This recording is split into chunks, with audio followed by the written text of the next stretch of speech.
est-ce que l'amour véritable existe encore? Eh ben, moi je dirais oui, hein, parce que moi j'ai vu l'amour véritable. Là, je me base sur moi-même. Moi j'ai vu l'amour véritable. Certes, il y a celles qui se marient pour montrer sur Internet, pour montrer des photos, mais c'est pas aussi mal. Hein. Moi, je suis contente de mettre mes photos sur Internet avec mon mari, parce qu'on vit l'amour véritable. L'amour véritable existe. On peut pas nier cela, parce qu'il y a ceux qui ont commis les erreurs, ou il y a ceux qui n'ont pas rencontré l'amour véritable. Elle existe. Alors, si je dois vous dire, par exemple, qu'elle existe, quelle preuve j'ai? La preuve en est que ça fait 18 ans qu'on est mariés, et ça fait exactement, je peux dire? S'il vous plaît. Sentez-vous libre, maman. Tu peux dire. Ok. Je ne sais pas ce qu'elle va dire. Je peux, hein? Alors, ça fait exactement 1 semaine et 1 jour que mon mari m'a redemandé si j'aimerais être toujours sa femme. Alléluia. Moi, j'ai fait mon bébé pour être fidèle et loyal pendant 22 ans. Et continuer d'aimer ma femme plus que, et je le dis vraiment, plus qu'au premier jour. Ben, alors, pour moi, c'est une très très bonne question. Parce que j'entends souvent les gens dire que non, ils n'aiment plus leur mari, j'aime plus ma femme, etc. Mais moi, je crois qu'il y a une chose qui m'a beaucoup aidé. Après, d'abord, la première chose, je dirais qu'il y a une dimension d'attachement à Dieu, de désir de plaire à Dieu. Quand on l'a, ça nous rend capable de nous dépouiller, détacher de toutes ces choses dont on a du mal. Parce que le désir de plaire à Dieu va t'emmener à te rapprocher de Dieu, de l'obéissance à Dieu. Mais je vais donner un secret qui pour moi est l'un des ciments de ma vie. Et je crois que ma femme c'est pareil, tu l'as dit, mais je veux le faire ressortir encore. C'est la décision. Pour moi, réussir son mariage, ce n'est pas une émotion, ce n'est pas un accident. J'ai découvert que réussir à aimer sa femme pendant 22 ans, ce n'est pas un sentiment. Il faut une décision, il faut une détermination. Parce que la vie va toujours envoyer des vents de tentation, des vents de séduction, des vents de déception. Mais rester, ce qui permet en fait, bébé, au lieu de fuir la responsabilité. Pourquoi est-ce qu'on a tendance à, dès que ça ne va pas, on va s'asseoir, on va discuter pour trouver un terrain d'entente, se communiquer, pour se comprendre? Mais c'est parce qu'on a dit que nous, on a décidé de réussir le mariage. Vous voyez? C'est vrai pour une entreprise, c'est vrai pour un mariage, c'est vrai pour tout en fait. Moi je crois que tant qu'on n'a pas décidé, c'est quand on est déterminé, on a décidé qu'on va réussir. Moi j'ai décidé que par la grâce de Dieu je serai fidèle à ma femme. C'est pas un accident. Donc L'amour qui dure est d'abord une décision. Il faut vraiment choisir, il faut vraiment décider d'être heureux avec une personne. Il faut décider. Il faut pas constater, il faut pas être au gré de ses sentiments, de ses émotions, de ses frustrations, etc. Donc une fois que la décision est prise, le reste va venir. Ok? Donc on arrive à facilement pardonner. C'est beaucoup plus facile de pardonner. Voilà. Quelqu'un qui est dans l'émotionnel va toujours se demander, après chaque dispute ou chaque mésentente, est-ce qu'il a fait le bon choix? Est-ce qu'il aurait dû être là? Donc c'est constamment en train de se poser la question. Et ce genre de questions-là ronge progressivement les sentiments, l'amour, l'estime de l'autre, parce qu'on est tout le temps en train de se demander, mais est-ce que j'ai pas fait une erreur? Alors, papa, il y a aujourd'hui beaucoup de femmes pleines d'ambition. Elles sont parfois mal jugées. Qu'est-ce que vous pouvez dire à ces femmes? Courage. Alors voici, la société actuelle n'est pas habituée, tout dépend. Hein. En Europe, on est déjà habitué, aux États-Unis, on est déjà habitué, mais précisément en Afrique, on n'est pas obligé de voir une femme indépendante. On voit que des femmes qui sont dépendantes et qui n'ont pas une grande vision. Alors lorsqu'une femme en Afrique a un grand rêve, elle veut être ministre, elle veut être chirurgienne, elle veut devenir milliardaire, on dit « Ah, elle est orgueilleuse, elle est imbue d'elle ». Mais je crois que c'est très bien qu'une femme ait des grandes ambitions. Nous voyons Déborah qui était chef, nous voyons Myriam qui était chef en Israël, nous voyons Esther qui était élevée. La Bible nous présente aussi des femmes grandes avec des grandes ambitions. La femme de Proverbe est une femme remplie d'ambition. Mais il ne faut pas avoir l'ambition dans l'orgueil. Il ne faut pas avoir l'ambition dans la chair. Il ne faut pas avoir l'ambition... Aujourd'hui, je vois certaines femmes, leur ambition, c'est se débarrasser des hommes, dominer les hommes, écraser les hommes. On vous a fait quoi? Vraiment. Ça, ce n'est pas une bonne ambition. Arriver à un point où tu n'as plus besoin d'un homme, tu écrases l'homme et tout, ça c'est mal. Mais une femme qui veut réaliser des grandes choses pour la gloire de Dieu et pour aider sa société, vraiment, courage, courage. Et je prie d'en engendrer des milliers dans cette église. Alors maman, j'ai une question pour vous. Nous avons parlé des femmes ambitieuses et tout. Il y en a aussi qui ont choisi, c'est aussi un bon projet, d'être femme au foyer. Alors que dites-vous de ces femmes qui ont choisi de prendre soin de leur foyer? Qu'est-ce que je dois dire aux femmes qui ont choisi d'être des femmes au foyer?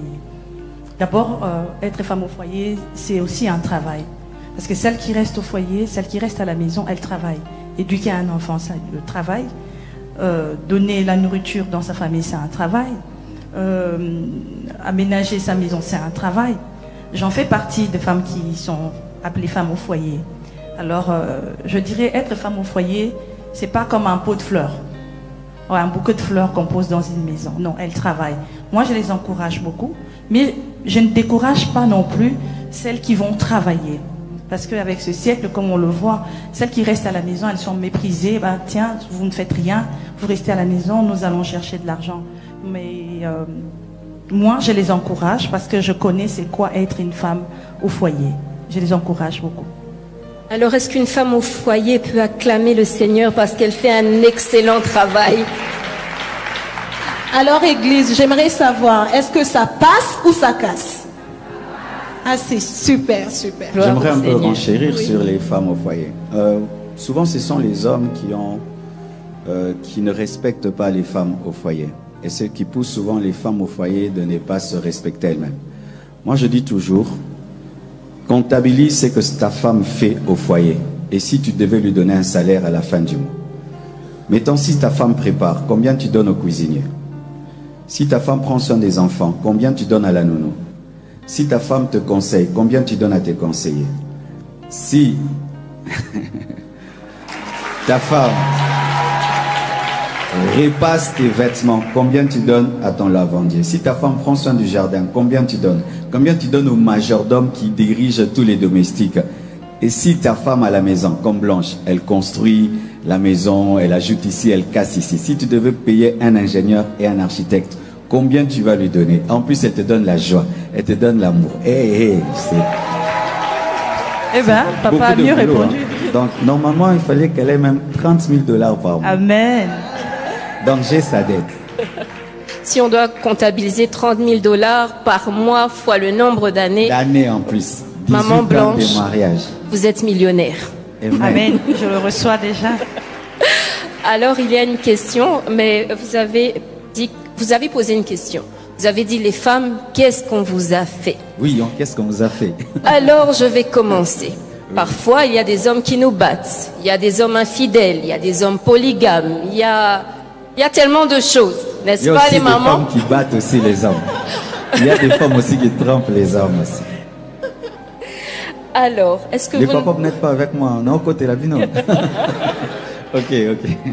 Ils font, aujourd'hui, c'est la convention des femmes, ils sont gentils. Alors, papa, est-ce que vous ne pensez pas que c'est toutes ces injustices qui poussent les femmes à devenir insoumises? Oui, oui et non. Non, d'abord parce que il y a même des femmes qui ont des maris doux, des maris fidèles, des maris... tout ce qu'une femme peut vouloir, mais ces femmes sont insoumises, ces femmes sont infidèles. La première source de la dépravation d'une femme ou d'un homme, c'est la chair. C'est le diable, c'est la mauvaise nature que nous avons en nous. Regardez Adam et Ève, ils avaient tout, mais ils sont allés manger le fruit défendu.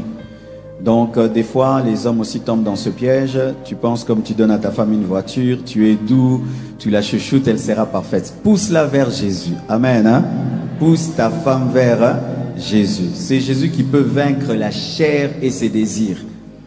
Alors d'abord c'est la chair.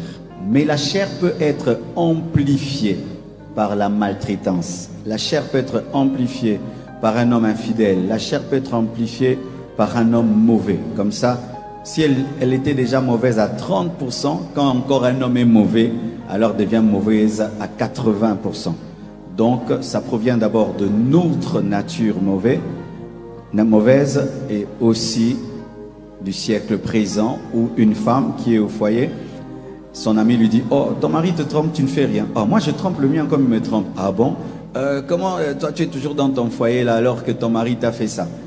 Il y a cette influence-là extérieure, mais cette influence doit trouver la chair qui est vivante. Alors papa, vous avez parlé de l'influence et tout, mais nous sommes des jeunes filles. Comme par exemple, je suis une jeune fille, pas encore mariée, et je vois toutes ces injustices dans les foyers. Alors je me dis, est-ce que je suis obligée de me marier? Est-ce que se marier est obligatoire avec tout ce que je vois? Maman Blanche répond à ça d'abord.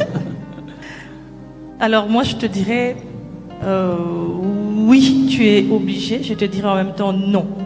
Alors si je vois Paul qui dit, c'est lui qui marie sa fille, fait bien. Mais c'est lui qui ne marie pas, fait mieux.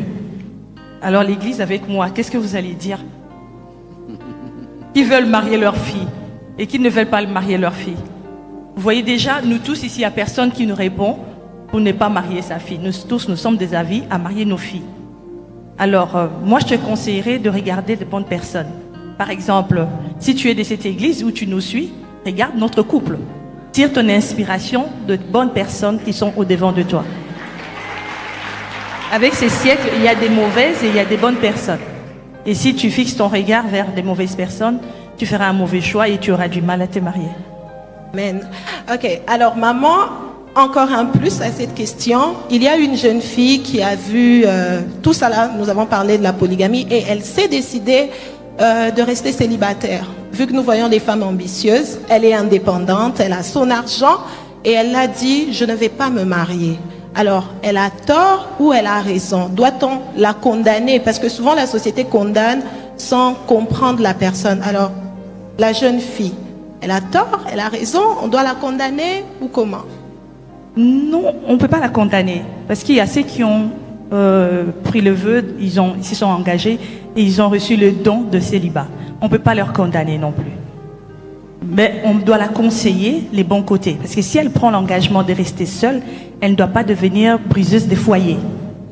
Alors, si tu prends l'engagement de rester seule, tu ne dois pas non plus vivre dans la pornographie ou dans la masturbation.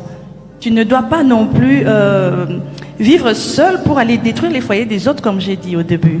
Si tu prends l'engagement, tu restes seule. Ça passe certainement, n'est-ce pas? Ça passe très bien en plus. Alors j'ai une autre question pour maman. Aujourd'hui, on voit de très beaux mariages. On voit sur les réseaux sociaux de belles photos, de belles robes, une déco. On peut dire mon incroyable mariage. Mais après quelques mois, on apprend que ce couple a décidé de divorcer. Est-ce que l'amour véritable existe encore? Eh ben, moi je dirais oui, hein, parce que moi j'ai vu l'amour véritable d'esprit. Je me base sur moi-même. Je me base sur moi-même. Moi j'ai vu l'amour véritable. Certes, il y a celles qui se marient pour montrer sur Internet, pour montrer des photos, mais c'est pas aussi mal. Hein. Moi je suis contente de mettre mes photos sur Internet avec mon mari. Parce qu'on vit l'amour véritable. L'amour véritable existe. On ne peut pas nier cela parce qu'il y a ceux qui ont commis les erreurs ou il y a ceux qui n'ont pas rencontré l'amour véritable. Elle existe. Alors, si je dois vous dire, par exemple, qu'elle existe, quelle preuve j'ai? La preuve en est que ça fait 18 ans qu'on est mariés et ça fait exactement... je peux dire? S'il vous plaît. Sentez-vous libre, maman. Tu peux dire. Ok. Je ne sais pas ce qu'elle va dire. On encourage. Alors, je peux, hein? Alors, ça fait exactement 1 semaine et 1 jour que mon mari m'a redemandé si j'aimerais être toujours sa femme. Alléluia.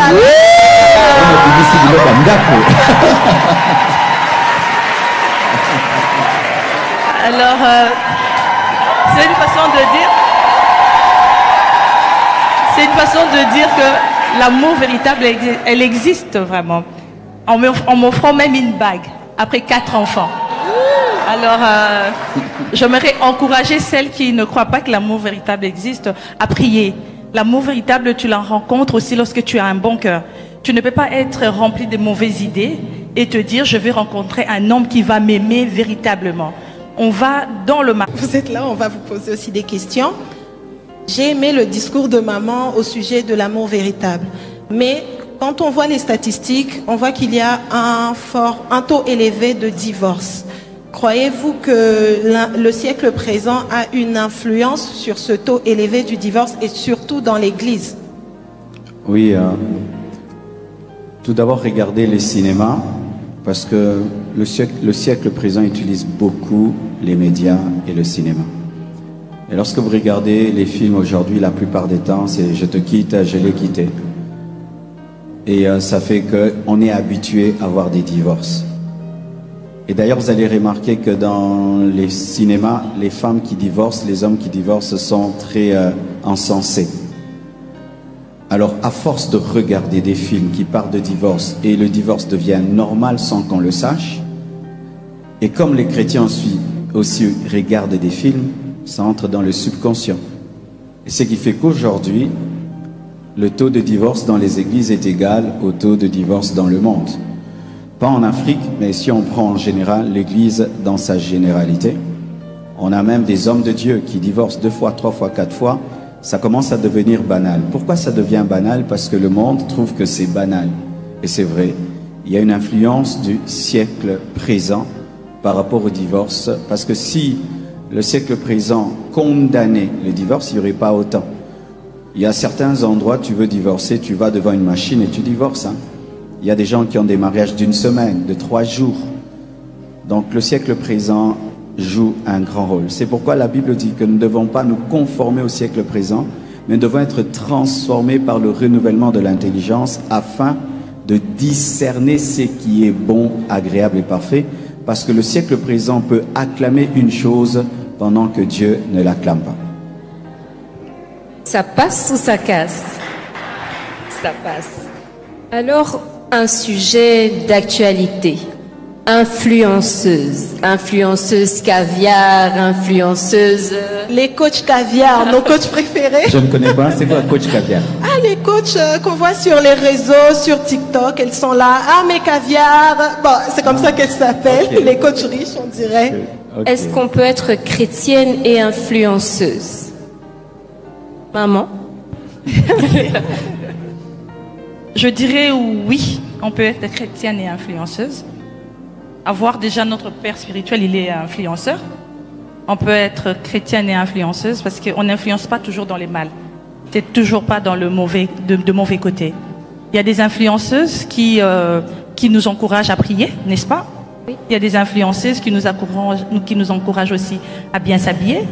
Il y a des influenceuses qui nous encouragent aussi à lire la Bible. Il y a des mauvaises et il y a aussi des bonnes. Alors, être chrétienne et être influenceuse, je ne trouve pas de mal à cela. Tout dépend de ce que toi qui suis les influenceuses va voir, va cliquer. Tu vas cliquer sur l'influenceuse qui t'encourage selon ta doctrine, selon tes croyances.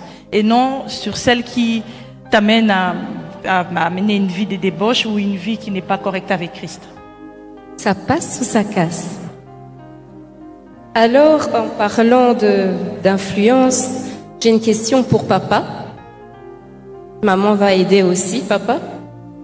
Comment, aujourd'hui, on ne sait pas vraiment faire la différence entre une femme chrétienne et une femme du monde, les tenues vestimentaires, mais comment faire pour ne pas être vieux jeu aujourd'hui, pour ne pas être démodé, parce qu'aujourd'hui, on veut toutes lutter contre la vieillesse, on veut rester belle, on veut plaire. Et nous, les jeunes filles, on dit, ah, le liputa, c'est vieux jeu. Donc, comment m'adapter à la mode qu'il y a? Maman Blanche est en liputa, mais c'est plus beau qu'un pantalon. Hein. Je ne pense pas qu'une sœur en pantalon, c'est plus classe que comme elle est là. Oui. Sincèrement, c'est pas parce que c'est ma femme. Même si j'étais célibataire, une fille est en pantalon, elle est comme ça. Moi, je préfère... Ah oui. Vrai de vrai, hein. Là, c'est pas parce que je l'ai épousée. Et il y a des femmes qui s'habillent pour attirer des grands hommes. Moi, l'une des conditions pour épouser Maman Blanche, c'était qu'elle s'habille bien, parce que j'étais un jeune garçon, mais je savais que je serais un grand homme. Je voulais avoir une femme qui se couvre, mais qui s'habille bien, qui est classe, qui est à la mode et qui se couvre. Parce que si on veut nous mentir que pour être à la mode, il faut seulement se dénuder, c'est faux. Regardez aujourd'hui, il y a des modes qui sortent. On est en train de rentrer dans les anciens temps. La mode rétro. Ensuite, il faut choisir. Lorsque tu vas dans un magasin, il y a toutes sortes de vêtements. Il faut aller dans les rayons chrétiens. C'est-à-dire les rayons qui glorifient Dieu. Et là, souvent, je dis aux femmes, regardez les femmes musulmanes. Une femme musulmane, elle peut être milliardaire. Elle s'habille aussi à la mode. Hein. Il y a la mode des milliardaires musulmanes. Vraiment, elle est habillée grave, mais elle est couverte. Alors souvent, nous, les chrétiens, on dit non, on va être vieux jeu. Si quand on te dit de couvrir ton corps, de cacher ton corps, c'est vieux jeu. Je ne pense pas. C'est pour t'honorer, te respecter.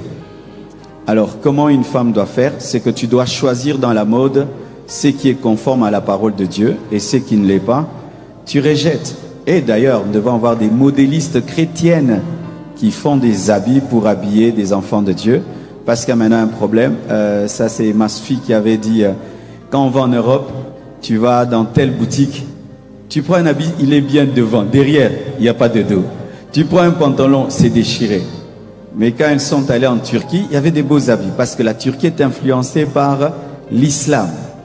Alors si les musulmans arrivent à influencer la mode, les chrétiens aussi doivent influencer la mode jusqu'à ce que nous aurons des beaux habits modernes et qui ne font pas vieux jeu.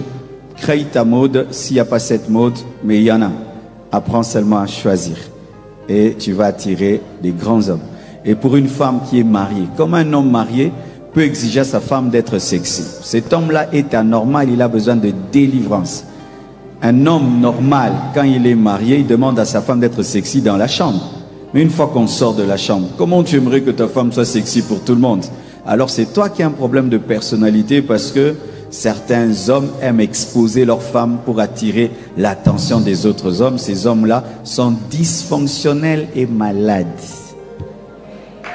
Ça passe ou ça casse? Pasteur, vous avez rendu quelqu'un très heureux de l'autre côté. Amen. C'est ma femme, c'est pour moi. Pourquoi je vais montrer mes choses au monde entier? Un peu de jalousie quand même. On va passer à la dernière question. Papa Jonathan est en train de distraire. Alors, papa, maman, il y a une question, surtout pour nous les jeunes qui passons du temps sur les réseaux. Nous aimerions savoir, qu'est-ce que vous pensez des mariages interreligieux? On voit ça, c'est un peu comme la mode, un mariage entre un chrétien, un musulman ou un non-chrétien. C'est normal. Alors vous, vous en pensez quoi, papa? Les musulmans interdisent aux musulmans d'épouser des chrétiens. Hein. Alors c'est pas à nous de permettre aux chrétiens d'épouser des musulmans. Parce que eux, quand ils enseignent, ils s'opposent à cela. Alors voici, au lieu de citer le nom des religions, voici le principe.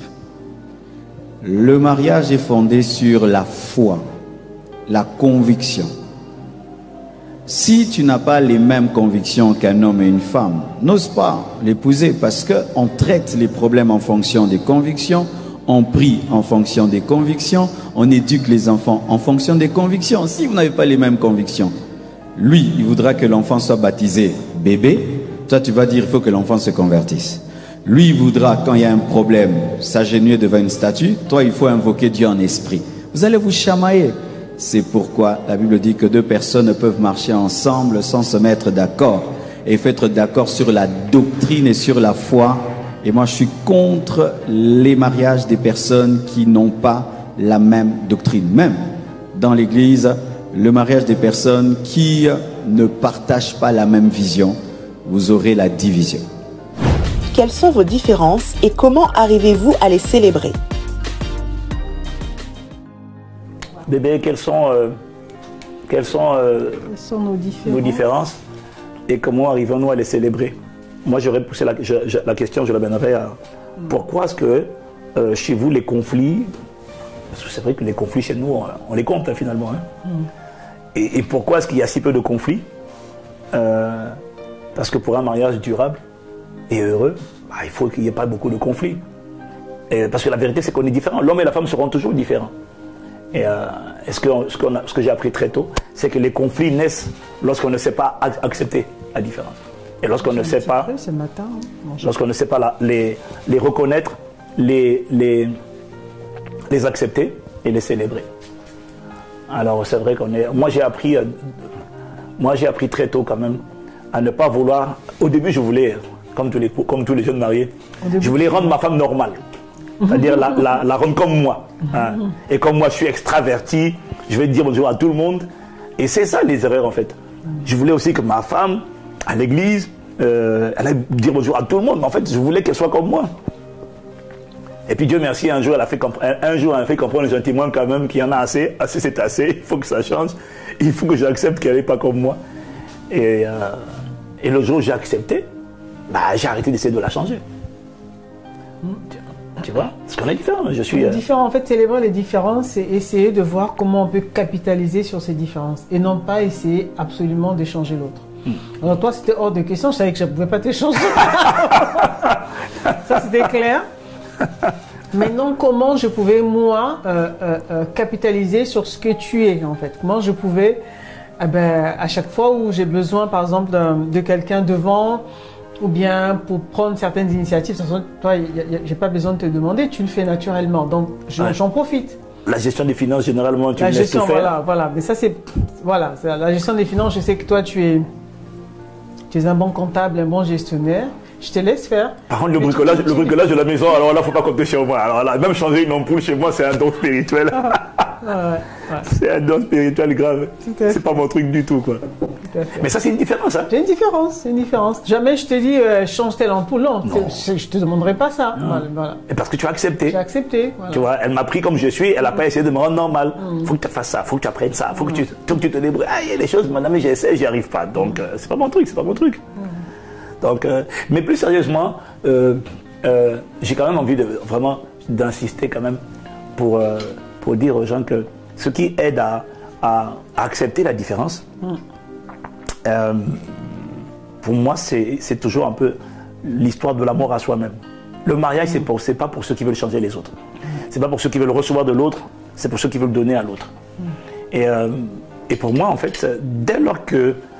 Pour moi, c'était pas compliqué. Dès lors que j'ai accepté, j'ai compris. Parce que j'ai réalisé que quand tu essayes, chaque fois que j'ai essayé de te faire devenir comme j'étais, comme il me semblait que tu devais être, à chaque fois ça t'a agacé. Oui. Et j'ai vu que ça t'énervait. Et en fait, c'est vice versa, quoi. Avez-vous un exemple de situation dans laquelle vous avez voulu changer l'autre? Le fait, par exemple, tu disais de saluer tout le monde à l'église. Donc, évidemment, je ne pouvais pas saluer tout le monde parce que c'est pas naturellement, je ne vais pas forcément vers les gens. Mais n'empêche que ce que j'ai appris quand même, lorsque tu m'as dit, mais tu sais, le simple fait de dire bonjour même à une seule personne. Parce que moi, ce que je faisais, notamment quand on venait de se marier, quand le culte finissait, je te cherchais. Il dit, où mon mari? Je cherchais qu'on rentre à la maison et... terrible. Voilà, et à chaque fois, tu es toujours avec les gens, en train de parler, d'échanger et tout. Alors, je ne comprenais pas, j'étais là debout, j'attendais. Je dis, mais tu sais, il y a du monde là, tu peux saluer les gens et tout. Alors, au départ, j'avais mal pris, je ne comprenais pas, mais pourquoi? Enfin, c'est normal que je vais vers mon mari. Mais au fur et à mesure, et notamment quand tu as pris le temps de m'expliquer, effectivement, tu sais, quand les gens viennent à l'église, ça peut être à l'église, ça peut être ailleurs, tu ne sais pas quels sont les besoins qu'ils peuvent avoir, le simple fait de saluer quelqu'un ou de t'intéresser à une personne, voilà. Là, tu n'as pas essayé de m'échanger, mais justement, tu m'as montré comment ça t'a ouvert les yeux. Ça m'a ouvert les yeux, voilà. Sur un monde qui est plus large que... et puis, c'est pas que tu t'es contre, en fait. Non. Il y a des choses qu'on ne fait pas parce qu'on n'a pas compris l'importance, la pertinence. Mais depuis que je lui ai montré ça, maintenant, à l'église, le dimanche, tu restes encore plus longtemps que moi. Que toi, voilà. Dans les rendez-vous. Voilà. Donc, pas m'intéresser aux autres, à d'autres. Oui, c'est ça. Mais sans pour autant devenir comme moi pour autant. Tout à fait. Tu vois, tu vas pas aller serrer les mains de tout le monde. Chacun, on est différent en fait. Mais pour moi, la clé, c'était accepter. Comprendre. Alors pour accepter, parfois, il faut comprendre. Comprendre qu'on est différent. Et comprendre que c'est pas parce qu'on est différent, c'est pas parce que l'autre est différent de moi qu'il est anormal. Voilà. Selon vous, quelles sont les différences entre un homme et une femme? Les différents hommes-femmes, ça va être plus les différences d'univers en fait. Voilà, il y a quand même, il faut reconnaître qu'il y a un univers féminin et un univers masculin. Dans l'univers féminin, on est plus dans les relations, dans l'affectif, dans les émotions, voilà. Dans le romantisme, voilà, ça c'est un univers féminin. L'univers masculin va être dans la performance. En gros, je dirais, il informe, elle transforme. Il est fonctionnel, elle est relationnelle. Hein? Il exprime, il dit ce qu'il pense, elle dit ce qu'elle ressent. Voilà, c'est ça un peu. Je me rappelle bien au début, parce que moi je venais de te raconter des choses, je te raconte, tu dis mais où sont les faits? J'ai dit mais quels faits tu veux? Je comprends pas, je t'ai dit des choses. Ah ça par contre je comprenais pas là. Raconte-moi les faits, qu'est-ce qui s'est passé? Alors moi je te racontais ce que j'avais vécu. Ce que tu avais ressenti en vivant la chose. Et tu me demandais les faits, voilà. Je t'ai dit mais on ne peut pas juger quelqu'un sur la base de tes ressentis. C'est quoi les éléments factuels? On doit toujours, avant de peser, de prendre une décision, on doit s'appuyer sur les éléments factuels et non pas sur des ressentis. Mais là, par contre, ma femme, tu as beaucoup progressé. Mon bébé, là, tu as. Wow. J'avais pas le choix parce mais la sagesse, c'est moi. Mais combien de gens tranchent de prendre des décisions sur la base de leurs émotions? Hein? Non, il faut être factuel. Il faut demander quels sont les faits. Qu'est-ce qu'il a dit exactement sur lequel tu t'appuies pour juger. Sinon, tu vas prendre des décisions injustes. Comment vivez-vous ces différences au quotidien? Dans le couple, le fait que moi je sois relationnel, que tu sois fonctionnel, je pense que ça fait une complémentarité en fait. On voit le monde d'une manière globale et d'une manière équilibrée. Parce que si toi tu restes juste dans le côté factuel, ça fait un peu, ça montre un peu un côté un peu rigide en fait. C'est comme si il n'y a pas de cœur, le monde ne fait que des faits, alors qu'il y a un mélange des deux. C'est pour ça qu'un couple, c'est un duo normalement qui doit gagner parce que forcément, on se complémente. Ça nous permet vraiment d'avoir une vue d'ensemble des choses et d'avoir un point de vue plutôt équilibré des choses, je pense. Voilà. Moi, je vois beaucoup de couples qui se prennent la tête. Et c'est pour ça qu'il y a des tensions.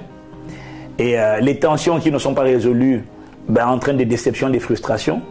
Et ça débite les émotions, ça débite le compte bancaire émotionnel. Et puis avec le temps qui passe, donc du coup on est chargé. Nos différences doivent être une force parce que la clé d'un mariage réussi pour moi, ce que j'ai compris, et c'est ce que j'applique, c'est vraiment les différences qui sont célébrées.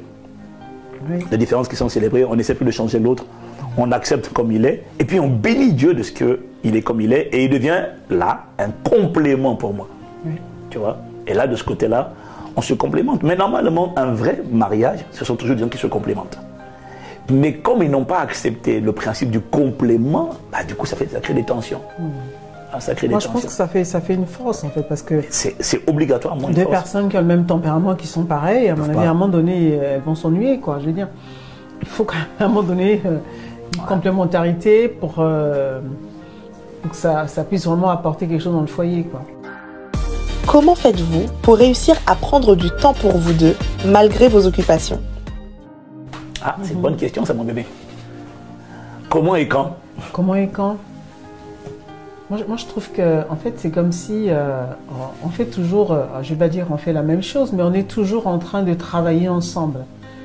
C'est rare que tu fasses une chose que moi, même si je ne le fais pas, mais je suis dans la boucle, en fait. C'est-à-dire qu'on est du matin jusqu'au soir, on est ensemble. Voilà, dans tout ce qu'on fait. Alors effectivement, il y a une répartition des choses. Dans les groupes WhatsApp. Voilà. Donc, quelque part, on se retrouve du coup, on n'est pas... Et c'est vrai que ça, c'est plutôt marquant parce que je ne pensais pas que j'aurais vécu ça comme ça, ou j'aurais ressenti. Parce que moi, les théories que j'avais avant de me marier, oui, quand tu vas te marier, ce serait bien qu'avec ton mari, vous ayez des temps de qualité, vous ayez ci, que vous ayez vos moments à vous, que vous ayez ci, vous ayez ça, enfin... Toutes les théories qu'on apprend d'une manière générale, que ce soit dans les livres, dans les bouquins, enfin bref. Et du coup, au départ, je pensais que voilà, si mon mari n'est pas là, ça veut dire que j'ai pas de temps de qualité avec lui, j'ai pas de temps. Alors qu'en fait, le fait de partager la vie avec lui, en fait, on a tout le temps pour nous. Donc ça dépend de comment on prend les choses, comment on arrive dans ces moments de partage-là, de maximiser chaque moment qu'on partage, en fait, c'est ça. Moi, je sais que par exemple, quand tu voyages, tu vas dans un programme. La plupart du temps, on va ensemble. On va ensemble, voilà, c'est ça. Et c'est pas moi, c'est toi qui es invité, je suis avec toi. Même si de la journée, on va se voir, parce qu'il arrive des fois quand on arrive dans certains territoires où le Seigneur te dit, ok, tu vas de l'autre côté. C'est le cas extrême qu'on a eu. Oh, ben, ça arrive. On va en mission. Voilà, on va en mission, en séminaire, et puis dès que j'arrive, le Saint-Esprit me dit, enferme-toi. Voilà. Donc je vois ma femme, bonjour, au revoir, je vais m'enfermer. Mais je sais qu'on est ensemble parce qu'il s'enferme, je sais qu'il y a un sujet pour lequel il doit s'enfermer. Du coup, je prends le sujet pour moi et je porte le sujet. Donc, on partage ces moments-là ensemble. On est toujours en train de partager. Tout, presque. En fait, moi j'ai l'impression que il faut quand même faire attention à ce qu'on lit et ce qu'on entend sur le mariage. Parce que j'ai l'impression que parfois, dans les enseignements, on nous vend beaucoup de clichés. Et si vous ne fonctionnez pas selon ce cliché-là, vous n'êtes pas heureux. Mais quand tu vois c'est quoi les langages de l'amour là, c'est ça? Oui, soi-disant. Les 5 langages de l'amour. Je connais des gens qui ont appliqué les langages et qui sont en tension, divorcés ou machin. Et moi, quand j'ai lu ça, je ne me rappelle plus, ça fait longtemps, hein, quand j'en ai entendu parler, je ne pense pas que je l'ai lu le livre, j'ai entendu parler des langages, mais la plupart des langages, je ne me suis pas retrouvé. Le côté tactile, c'est quoi? Le côté cadeau. Alors quand j'ai lu ça, j'ai dit, oh là, moi je ne suis pas très tactile, parce que ce n'est pas dans ma culture. Et je connais quelqu'un qui était très tactile et qui caresse sa femme tout le temps, du matin au soir, il est là, il prend sa main. La femme m'a dit, pasteur, au secours, sauvez-moi, sauvez-moi, sauvez-moi. Hein? Mais le gars était très tactile, mais après il se masturbait tout le temps. Donc tu vois, ça ne veut pas dire qu'on aime, quoi. C'est pas... Ça peut être un langage culturel et pas forcément un langage divin de l'amour. Parce que moi je voudrais quand même que les gens comprennent que dans un mariage, il faut apprendre à se découvrir et à trouver chacun votre harmonie. Et faire attention, parce qu'il y en a, dès lors que j'ai lu les 5. C'est mon langage là, s'il ne fait pas les 5, il ne m'aime pas. Or, ma femme n'a pas vu en moi les 5, mais elle sait que je l'aime. Mais je t'ai vu en toi tout. En fait, je veux dire, chaque couple est unique en fait. C'est au couple de trouver ce qui leur convient, ce qui leur va, et non pas aller calquer sur, voilà, prendre des clichés comme ça. Quelqu'un a dit non, non, non. C'est ça. Il faut trouver le mode de fonctionnement, notre mode de fonctionnement qui nous convient à nous, et nous on l'a trouvé en fait. Nous on l'a trouvé. Moi je suis un homme heureux. Genre, je passe pas de temps avec toi. J'ai dit, enfin. Si le jour je vais te dire ça, dis mais bébé, qu'est-ce qui t'est arrivé? Tu seras surpris. En fait, ça ne me vient même pas à l'idée de penser comme ça. Mais c'est parce que tu es mature. Et quand je dis je bénis Dieu pour ma femme, c'est parce qu'elle ne me prend pas la tête en remettant en cause mon amour pour elle, parce que je ne l'exprime pas selon la manière dont ça a été écrit par quelqu'un. Parce qu'elle a appris à discerner au-delà de ce qu'elle a lu. Elle a appris à observer, et puis à regarder le caractère, et puis l'attention, et puis l'amour. Mais je ne sais pas aimer ma femme comme les livres m'ont dit qu'il faut aimer sa femme. Il faut faire des cadeaux. Moi, je suis prêt à tout donner à ma femme. Et elle le sait. Et tu me donnes tout. Je lui donne tout. Mais s'il faut lui faire un cadeau, je ne sais pas toujours. Je préfère même dire, bon bébé, tiens, prends l'argent que tu veux, je ne sais pas quoi offrir. Parce que les femmes, c'est compliqué. Le parfum, tu lequel? Alors si je sais qu'elle aime ce parfum, je vais lui acheter. Mais en fait, mon point, c'est vraiment de dire, faites attention quand même à ne pas vouloir emprunter des gens. Le mariage, il faut apprendre à découvrir sa femme. Et d'ailleurs, quand je parle de découvrir, je parle dans tous les domaines. Il ne faut pas aller, même dans le niveau intime, il ne faut pas aller regarder un film et puis dire, je vais faire comme ça. Tu dois apprendre à découvrir la personne que tu vas épouser. Et puis à apprécier. Parce que quand tu ne découvres pas la personne et que tu n'apprends pas à l'apprécier comme elle est, ben, tu vas vouloir la changer pour qu'elle devienne comme elle aurait dû être. Et toute personne que tu essaies de changer est une personne qui sent que tu ne l'aimes pas comme elle est. Donc, tout à fait. Non, c'est exactement ça. En fait, il faut découvrir, mais surtout, il faut découvrir l'autre, c'est vraiment par l'observation, en fait. C'est ça. Moi, j'ai appris à t'observer. Donc, aujourd'hui, je peux dire, je connais tes besoins. Donc, dès lors que je sais ce dont tu as besoin, de mon côté, donc, je vais travailler pour te donner ce dont tu as besoin. Et non pas ce dont moi j'ai besoin, ce que j'aime. En fait, c'est ça. Souvent dans le langage amour, j'aime ça, j'aime me balader, j'aime aller dans le parc. Et donc du coup, je veux que, je pense qu'en allant dans le parc avec toi, je serai en train de te donner ce que tu veux, alors que c'est pas un besoin que tu as. Donc en fait, quand on rentre dans le mariage, il faut donner à l'autre ce dont il a besoin réellement, et non pas exiger à l'autre de te donner ce dont toi tu as besoin. Ça, en fait. C'est ça. Quand tu vas me donner ce dont j'ai besoin, ben, la vérité, c'est qu'en vérité, j'ai envie de te faire plaisir moi aussi en retour, quoi. J'ai tout ce dont j'ai besoin en fait. Quand j'ai besoin de quelque chose, je sais que j'ai accès. Et il y a une grande chose qui te caractérise, c'est que tu es très généreux. Ah, ça c'est. Je n'ai pas souvenir de quelque chose que tu m'as refusé. Voilà, c'est ça. Donc Voilà. Quand on dit cadeau, voilà. Alors peut-être qu'il y en a qui allient cadeau avec surprise, mais j'ai tellement tout que je sais pas. Vous avez entendu, hein? Ouais. Elle a tout. Ah non, c'est vrai, par la grâce. Tout pleinement en son mari. Hein? Spirituel, c'est en Christ, mais dans le foyer, c'est en son mari. Quels conseils donneriez-vous aux couples pour développer la complicité?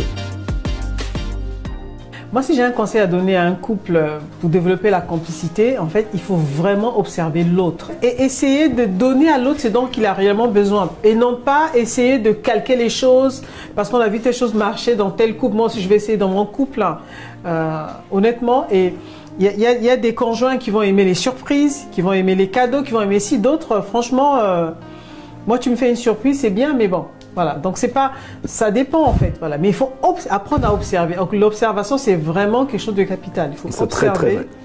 Et donner exactement à l'autre ce dont il a besoin. Je suis vraiment d'accord. Hein. La clé, c'est vraiment l'observation. C'est pas l'emprunt, c'est reconnaître, discerner, sonder la personne que tu as en face de toi, que tu as épousée, et ne pas essayer de la changer, mais essayer de discerner c'est quoi les besoins, c'est quoi les désirs de son cœur, les battements de son... les besoins et puis les désirs. Et puis quand tu fais ça spontanément, naturellement, puis discerner ce qui est vraiment profond, quoi. Parce qu'il y a des choses profondes, il y a des besoins profonds, et puis il y a des choses superficielles. Il faut vraiment prendre le temps d'observer l'autre, hein, et puis de discerner les besoins. C'est vraiment pas compliqué, en fait. C'est pas compliqué pour les gens qui sont pas compliqués, les gens qui sont simples. Donc il faut vraiment aspirer à être comme le Christ, comme le Seigneur. Et quand on est comme le Seigneur, il y a tellement de choses qui deviennent simples. On ne se prend pas la tête pour rien. Tu ne viens pas dans un mariage pour réussir. Tu ne viens pas dans un mariage pour assouvir les rêves de ton enfance. C'est pas pour ça que tu viens dans un mariage. Tu viens dans un mariage pour donner, afin de construire. Comment définiriez-vous la position de l'homme et celle de la femme au sein du foyer? On dit souvent que l'homme est la tête et que la femme est le cœur. Bah, l'homme est la tête, ça veut dire qu'il est le chef. En grec, c'est képhale. Ça veut dire qu'il est le premier responsable. La tête, ça veut dire le premier responsable. La femme est le cœur, ça veut dire que la femme est le poumon. Bah, c'est clair, hein? La femme est le poumon. Elle est le poumon de son foyer. Ah, ça s'est démontré partout, ça. C'est elle qui... C'est pour ça que la Bible dit aussi, la femme sage bâtit. C'est elle le poumon, c'est elle qui bâtit. Et si une femme craque, le foyer va s'effondrer. C'est elle qui porte la maison, c'est elle qui porte son foyer, c'est elle qui porte les enfants. Nous les hommes, on fait beaucoup de bruit, hein. On fait beaucoup de bruit, mais on sait qui a le vrai, qui est le cœur. Hein. Quand le cœur s'arrête de battre, ça se sait. Hein. Le jour où la femme dit moi je ne fais plus rien, et le gars il est perdu. Hein. Exactement, je confirme. Il est perdu. Confirme, voilà. Il est largué, il est perdu. En fait, comme on a l'habitude de dire, hein, c'est vrai que le leadership de l'homme, c'est un leadership de position. C'est-à-dire qu'il faut bien qu'il y ait un ordre et qu'il faut bien qu'à la fin de la journée, parce que c'est Dieu qui le dit, ça, la parole de Dieu que c'est dit, qu'à la fin de la journée, lorsque quelque chose ne va pas, que Dieu puisse s'adresser premièrement à quelqu'un. C'est pour ça qu'il a établi l'homme, il a établi Adam comme étant le chef. Ça veut dire que le premier, c'est lui à qui Dieu va venir demander les comptes sur le fonctionnement, sur comment la maison a été tenue, sur comment le foyer a été géré entre guillemets. Voilà. C'est pour ça qu'il y a ce côté-là. Et moi, je pense que moi, je suis très à l'aise avec ça. J'ai jamais eu de problème parce que quand on dit que l'homme est le chef, il y a des femmes qui, ça fait frémir certaines femmes. Oh, ça veut dire quoi? Ça veut dire que moi je suis qui alors? Je suis derrière ou je suis quoi? Voilà, il y en a qui cherchent. Alors que la personne qu'on établit chef, c'est à cette personne qu'on demande des comptes. Voilà. Donc moi je suis ok que lui soit le chef. Comme ça, c'est à lui que Dieu va venir demander des comptes, pas moi. Mais le leadership de la femme, qui était un leadership d'influence, n'est pas petit en fait, c'est pas moindre. Ah oui. Mais comment c'est pas moindre? Le leadership de la femme fait toute la différence. Par exemple, moi j'ai appris, bon, toutes les maisons, tous les foyers savent que on sait tous que c'est la femme qui porte le foyer. C'est la femme. S'il n'y a pas de femme dans une maison, ça se voit. S'il n'y a pas de femme dans une maison, ça se voit. Parce qu'on a enlevé le cœur. Et de lors qu'on a enlevé le cœur, il n'y a plus de battement, il n'y a plus de poumons, il n'y a plus de vie. Il n'y a plus de vie. C'est dans le cœur qu'il y a la respiration. Tu enlèves la femme, il n'y a pas de respiration. Chez certains d'entre nous, ça se voit quand il n'y a pas de femme. Hein. Par exemple, pour te dire à quel point le leadership de la femme est puissant. Tu vois là, Jean-Baptiste. C'est la femme. Hein. C'est la femme du roi qui a eu la tête de Jean-Baptiste. Et on dit souvent ce que femme veut, Dieu le veut. C'est un adage populaire. C'est pas écrit dans la Bible. Non, mais ça veut dire que qu'elle a un pouvoir d'influence redoutable. Moi, j'ai observé que je peux aimer quelqu'un, mais si ma femme n'a pas adopté la personne, c'est compliqué. Et c'est vrai quasiment dans tous les foyers. Si ta femme n'a pas adopté une personne, tu auras du mal à la garder. Adopter. Même si toi tu l'as adopté. Et quand quelqu'un a compris ça, il a compris que pour avoir l'approbation ou l'agrément ou la faveur auprès d'un couple, assure-toi de ne pas mépriser la femme. Parce que souvent on méprise la femme, mais le problème c'est que elle a un accès et elle a un pouvoir redoutable. Si une femme dit je ne veux pas de cette personne dans ma maison, tu peux essayer mon frère, là. Ça ne passera pas. Donc pour moi c'est une manière de dire qu'il ne faut pas mépriser. Il faut vraiment valoriser. Les femmes ne doivent pas se sous-estimer parce qu'elles ont un pouvoir qu'elles ne soupçonnent même pas en fait. Mais lorsqu'il est exercé avec sagesse. Donc il n'y a personne qui est inférieur à l'autre, chacun a sa responsabilité, chacun a quelque chose que Dieu lui a donné. Donc la femme dans l'influence, hein, et l'homme dans la position, dans la responsabilité. Donc vraiment on se complémente, hein, ça fait un tout, ça fait un foyer qui fonctionne normalement, équilibré. Voilà. Maintenant, si l'un des deux conjoints essaie de prendre les deux responsabilités, c'est-à-dire veut prendre le leadership d'influence, prendre le leadership de position, là, ça crée un déséquilibre en fait. Voilà. C'est là qu'il y a des soucis, des conflits. Voilà. La femme qui veut avoir la position, la femme qui veut être... qui ne cherche pas l'égalité forcément, parce qu'on est égaux déjà hein, devant Dieu. Hein, on est totalement égaux. Mais qui veut genre dominer, être au-dessus de l'homme, alors là ça ne va pas. Même si l'homme ne parle pas, même s'il est d'un tempérament réservé, introverti, cet homme sera frustré et ce couple ne marchera pas. Ouais. Il y a des choses il n'y a pas besoin de dire, mais dans la manière de se comporter, la manière dont on exprime les choses, on vit les choses, c'est ça qui fait la différence. Et là, si l'homme perçoit que tu veux absolument passer devant lui, tu veux qu'on te voie, comme on dit communément, la femme qui veut porter la culotte entre guillemets, ça n'ira pas. Même cet homme ne parle pas, mais un jour, il va s'exprimer, ça sera fatal, quoi. En fait, c'est ce qu'on voit souvent dans certains. En fait, nous, on ne parle pas beaucoup. Bon, vous le savez, toutes les femmes le savent. On ne parle pas beaucoup, mais l'homme observe énormément.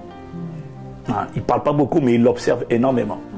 Et ça, de fond, tu vois, le genre de cas dont tu parles, un homme introverti, réservé, il ne va pas s'exprimer beaucoup. Mais elle va penser que comme il ne parle pas, je peux y aller. Tu peux y aller, ouais. Donc, mais si elle pose des actes déplacés, il va le savoir et puis à un moment donné, il va dire stop. Parfois, il dit rien et quand il parle, c'est fini, tu l'as perdu déjà. C'est ça. Pasteur Maud, quel conseil donneriez-vous aux femmes qui se positionnent comme le chef dans le foyer ? Alors, le conseil que je peux donner à une femme à qui on a toujours dit, voilà, il faut, soit par sa culture, parce qu'il y a certaines régions dans le monde où c'est la femme qui doit commander, on dit que la femme, je ne vais pas donner les noms pour ne pas indexer certaines cultures. Surtout pas. En fait, ou même, parce qu'il faut savoir qu'il y a un piège aussi, c'est-à-dire que la femme peut se retrouver dans une situation où l'homme démissionne. C'est-à-dire qu'il refuse de prendre sa casquette de chef. Voilà. Et moi, j'ai dit dans ces cas de figure, la femme doit user de beaucoup de sagesse. Voilà. C'est pas parce qu'on dit souvent que la nature a horreur du vide qu'il y a certaines positions qu'il ne faut pas aller prendre. Voilà. Beaucoup de sagesse, à la limite, tu peux combler, mais jamais te prévaloir, te substituer, dire que c'est moi ici, c'est moi comme ça, parce que toi tu ne fais pas ci, parce que toi tu ne travailles pas, tu ne ramènes pas un revenu à la maison, et donc moi je prends cette casquette de chef. Ça c'est une erreur monumentale, c'est une chose à ne pas faire. Donc si une femme se retrouve dans une situation pareille, déjà la culture, il faut laisser de côté parce que ce n'est pas biblique. Il faut faire ce que la Bible dit. Et si par les accidents de la vie, une femme se retrouve dans un foyer où l'homme n'occupe pas vraiment sa place d'homme, ce n'est pas l'occasion justement d'éclipser l'homme. Non, il faut l'accompagner en fait, il faut être avec lui. Parce qu'effectivement, notamment dans une famille avec les enfants, il faut bien que il faut que le foyer fonctionne, mais avec tact. Beaucoup de sagesse, emmener l'homme à occuper sa place. Moi, je pense que la femme peut accompagner l'homme, justement, à occuper sa place de chef, parce que c'est lui le chef. C'est lui le chef, c'est pas la femme. Voilà. De toute façon, chaque fois qu'elle veut le remplacer, elle va s'essouffler. Elle va faire un burn-out, elle va tirer, et puis après elle va craquer, parce que c'est pas... Quand tu prends une place qui n'est pas la tienne, à un moment donné, tu vas t'écrouler. Parce que tu n'as pas été prévu pour porter tout ça. Tu vois. Donc, comme tu dis, il faut l'aider en l'invitant, en l'incitant. Et quand il ne fait pas, ce que tu peux faire, tu fais, mais ne le remplace jamais. Ne le remplace jamais. Par contre, il y a une sagesse avec laquelle on peut emmener un homme progressivement, hein, c'est pas en une semaine, c'est pas en un mois, peut-être pas en un an, mais on peut emmener un homme à apprendre à occuper sa place progressivement, à lui montrer qu'on n'essaie pas de le remplacer, mais tu vois, est-ce que tu veux bien t'occuper de l'anniversaire? Est-ce que tu peux faire ça pour son anniversaire de ton enfant? Est-ce que tu veux faire ci? Est-ce que tu veux... Si c'est pas faire, tu peux lui faire des suggestions, mais n'occupe pas sa place. Il faut qu'il s'implique, il faut qu'il soit présent. C'est le père, c'est le chef. Il faut qu'il fasse sa part, voilà. Mais on ne remplace pas. Une femme peut-elle coacher son mari? Non, une femme ne doit pas coacher son mari. Est-ce qu'une femme peut coacher son mari? Réponse, non. Jamais de la vie. Elle aille coacher les autres, mais son mari ne va pas accepter. Non. Même s'il fait doudou, oui, ça ne rentrera pas. Ça ne rentrera pas. C'est à l'homme d'instruire son foyer. C'est à l'homme. Parce que nous, on est dans le monde de la performance. Une femme qui veut coacher son mari, enfin, même s'il ne le dit pas, ça ne marchera jamais. Il va rejeter. Ça ne marchera jamais. Il y a sa fierté là, personnelle. Non, ça ne passera pas. Ouais. Elle peut conseiller tout le monde, mais même un conseil. Les gens qui sont mariés ont remarqué que même recevoir un conseil de sa femme, la plupart des hommes sont pourquoi? Parce que c'est moi, je suis Superman. Parce que, donc, vous savez que dans chaque homme, il y a le désir d'être un Superman. On ne conseille pas Superman, on l'admire. Toi, tu vas essayer de conseiller, ça passe pas, ça passera pas. Ça passe pas, en fait, tout est dans le tact. Hein. Je parle encore de sagesse parce que ce genre m'a beaucoup appris là-dessus. En fait, même si tu as une feuille de route, c'est-à-dire toutes les idées que tu as marquées sur la feuille, et ça marche, tu sais que ça marchera, tu sais que c'est ce qu'il faut pour le couple, en fait. Mais il faut, en fait, avoir un échange où tout est mis sur la table, voilà. Avec les différents points de vue, faire en sorte que, même si c'est toi qui as apporté les choses... Il s'approprie. Voilà, il s'approprie la chose et ils se disent que ça vient de moi. C'est ça. Toi, tu as reçu une idée superbe.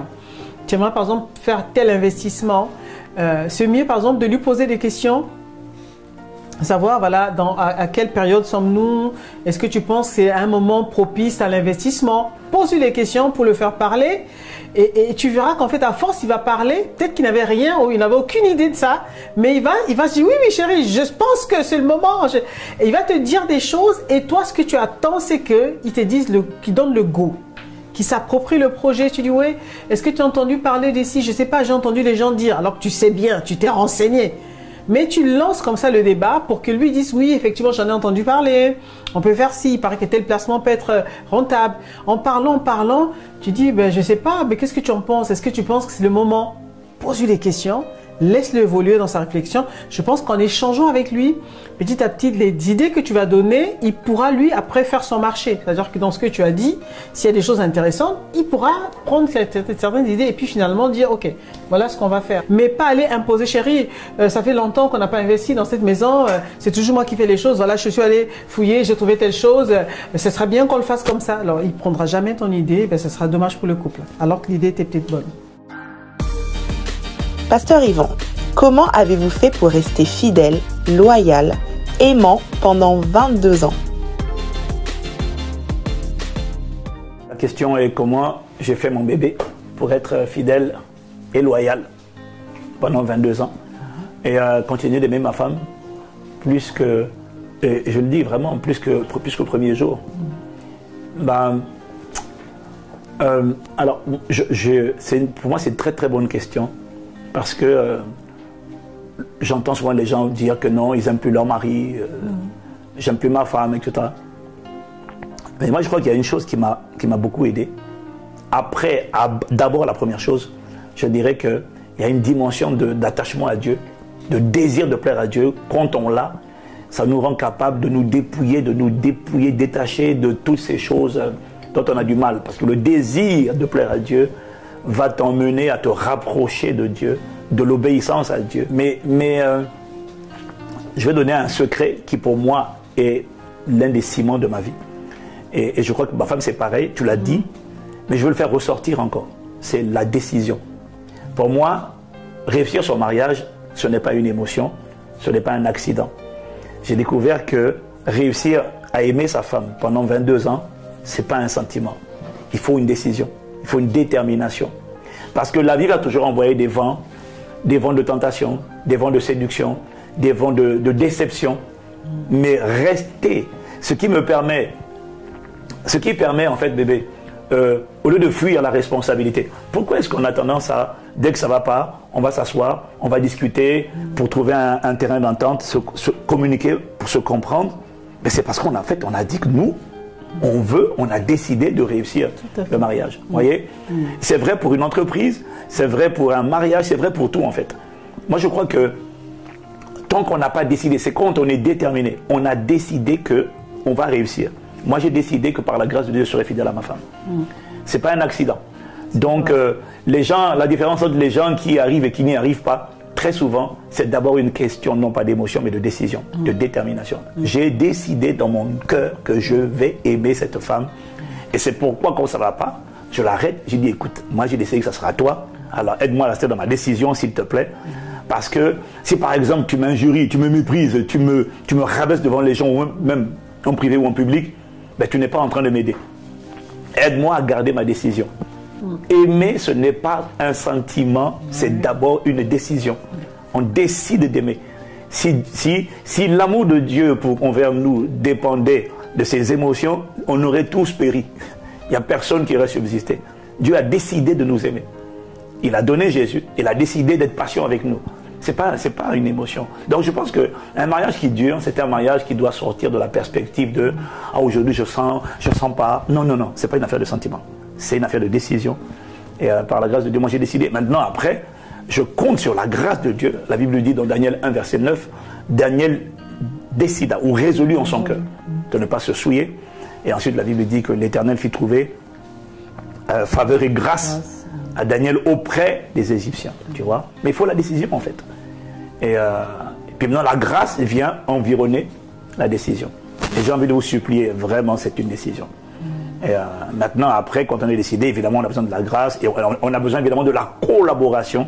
Parce qu'on peut décider, mais il faut aussi que l'autre ait décidé. Parce que moi, si j'ai décidé que l'autre ne décide pas, ça ne sauve pas le mariage en fait. Mais et c'est là où je loue Dieu pour la maturité. Elle a décidé, j'ai décidé. Excusez-moi, mais je crois vraiment que, et d'ailleurs, c'est l'histoire de la tour de Babel, hein, que lorsque les hommes ont décidé ensemble de construire, même Dieu ne peut pas détruire. À combien plus forte raison Satan? Quand ces hommes ont décidé de bâtir une tour, Dieu lui-même a dit, regardez, il n'y a plus personne qui pourra les arrêter. Et je crois que la plupart de nos foyers, de nos couples, c'est parce que l'un et l'autre ne sont pas décidés. Je crois que si l'un et l'autre sont décidés, Satan ne pourra pas le détruire. Et Dieu ne sera que du côté du mariage parce que c'est lui qui a institué cette institution. Voilà, c'est ce que je voulais partager un peu comme sagesse. Et ça, moi, c'est ça qui m'aide tous les jours. C'est une décision. Amen. Quelle est selon vous la définition d'un mariage réussi? Réussir son couple, c'est faire gagner le couple. C'est-à-dire que c'est pas toi qui as raison, c'est pas moi, c'est le couple qui a raison. C'est l'institution, voilà, le mariage. C'est investir à deux pour conserver, pour honorer, pour vraiment valoriser l'institution qu'est le mariage. Et y croire, parce qu'en fait, il y a des gens qui rentrent dans le mariage et qui se disent « Ouh là là, je sais pas, je le connais pas, mais si ça chauffe, je me barre. » Ils vont déjà avec cet objectif d'avoir une issue de secours. Donc on y va, si ça va pas, paf, je sors. Et là, malheureusement, ça ne marchera pas parce qu'on finira par emprunter cette issue de secours. Mais si on rentre pour dire, ok, je viens, je décide de bâtir mon foyer puis l'emmener jusqu'à destination. Bah, moi, je dirais aussi que, pour ajouter à ça, je dirais que réussir son mariage, ce n'est pas forcément avoir des enfants. Réussir son mariage, c'est bâtir un mariage qui honore Dieu. C'est bâtir un mariage institution où on meurt à soi tous les deux. Pour... la Bible dit que le mariage, pas les mariés, que le mariage soit honoré de tous. Donc réussir son mariage, pour moi, c'est parvenir à la dimension où on est un foyer, un couple, bâti dans la complicité, l'amour véritable, la communion, la fusion. Il n'y a pas de querelle, ce n'est pas la guerre, c'est la paix, c'est la joie, c'est le bonheur. Et même quand tu te projettes... si jamais tu devais revenir, si jamais tu devais revenir en arrière ou te remarier après la mort, est-ce que tu choisirais la même personne? Tu vois, ce sont des questions qu'il faut se poser. Il y a beaucoup de gens, si tu poses la question franchement, tu dis je crois que je changerais de scénario. Je ne ferais pas la même chose. Voilà. Ah, c'est vrai ça. Mais moi, franchement, pour ce que j'ai vu en ma femme, comme caractère, comme vertu, comme franchement, j'admire ma femme. Et s'il fallait revenir, si Dieu me donnait, franchement, je ne changerais pas de script. Je dirais, Seigneur, je prends la même et on recommence. Tu vois. Et c'est fort d'avoir cette conviction intérieure là. C'est fort. C'est fort. Parce que tu as bâti un havre de paix. Tu as bâti un havre de paix, d'équilibre, de solidité, de stabilité. S'il y a des enfants, c'est bien. Mais c'est pas ça qui fait un mariage réussi. Tu vois. Et pour moi, c'est ça, la réussite. Et un mariage réussi, je pourrais aussi dire, c'est un mariage qui donne aux autres l'envie de réussir et aux autres l'envie de vous imiter. Et aujourd'hui, quand même, quand tu vois, on a quand même pas mal de fils et de filles dans la foi qui sont aussi qui ont plus de 10 ans, de 15 ans de mariage et qui s'inspirent de ce qu'ils ont vu et ils appliquent ça et leur mariage est également réussi. Donc je dirais aussi réussir son mariage, c'est donner aussi aux autres, pas seulement l'envie, mais de voir aussi les autres réussir parce qu'ils se sont appuyés sur vous. Ils vous ont vu faire. C'est génial ça. Qui de vous deux demande pardon en premier? C'est lui. Ah, tu reconnais ça, hein? Mais bien sûr. Vous avez vu? Excusez-moi, je sens les muscles là. Bon, bébé, je te sens que je vais perdre la partie. J'avais décidé de dire la vérité, rien que la vérité. C'est bien parce que tu as commencé à la dire toute seule. Qui de vous deux garde le plus son calme dans les situations difficiles? C'est lui. Alors là, je suis battue là, oh Seigneur. Oui, mais bon, je suis un homme, hein. Vous savez que c'est quand même plus facile pour les hommes de garder leur calme que les femmes. Donc honnêtement, la réponse était quand même prévisible, quoi. Qui de vous deux est le plus cool avec les enfants? C'est lui. Alors ça c'est fait exprès là. Oh là là, les questions que pour toi, c'est pas grave. On va régler. Notez que ça fait 3-0. 1 et 2 et 3-0. Qui de vous deux planifie le plus?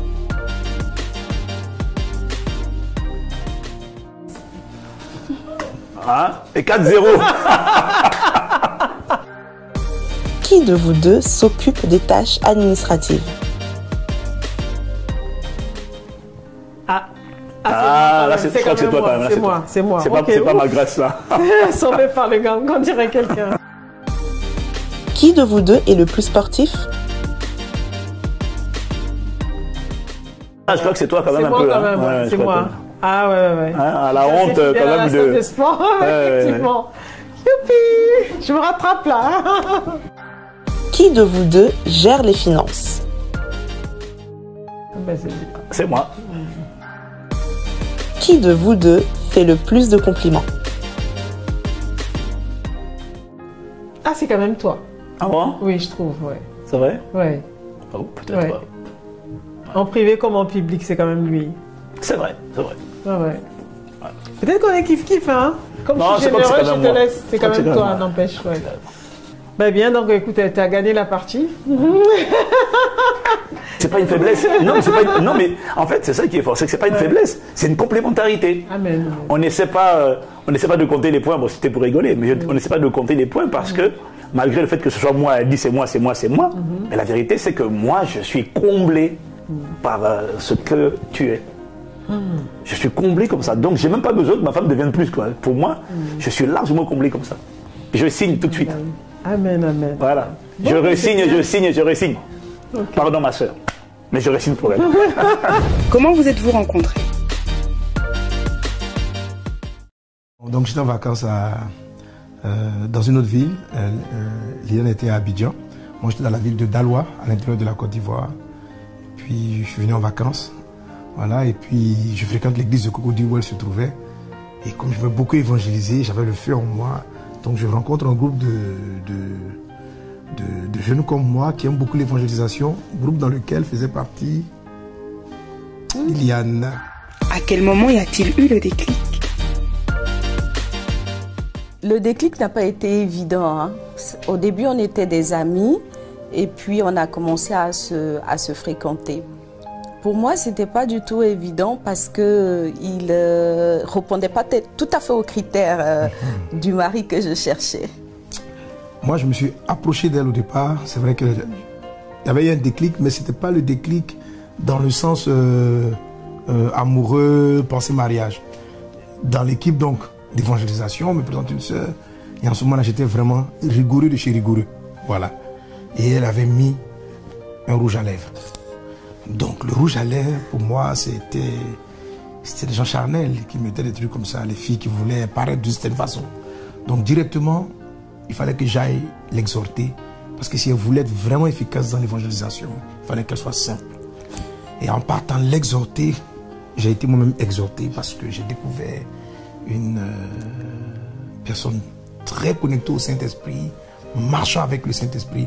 Alors là, ça fait comme ça. Tac, je dis, mais vraiment, malgré le rouge à lèvres, elle est en contact avec Dieu. C'est incroyable. Donc Dieu, il peut supporter le rouge à lèvres.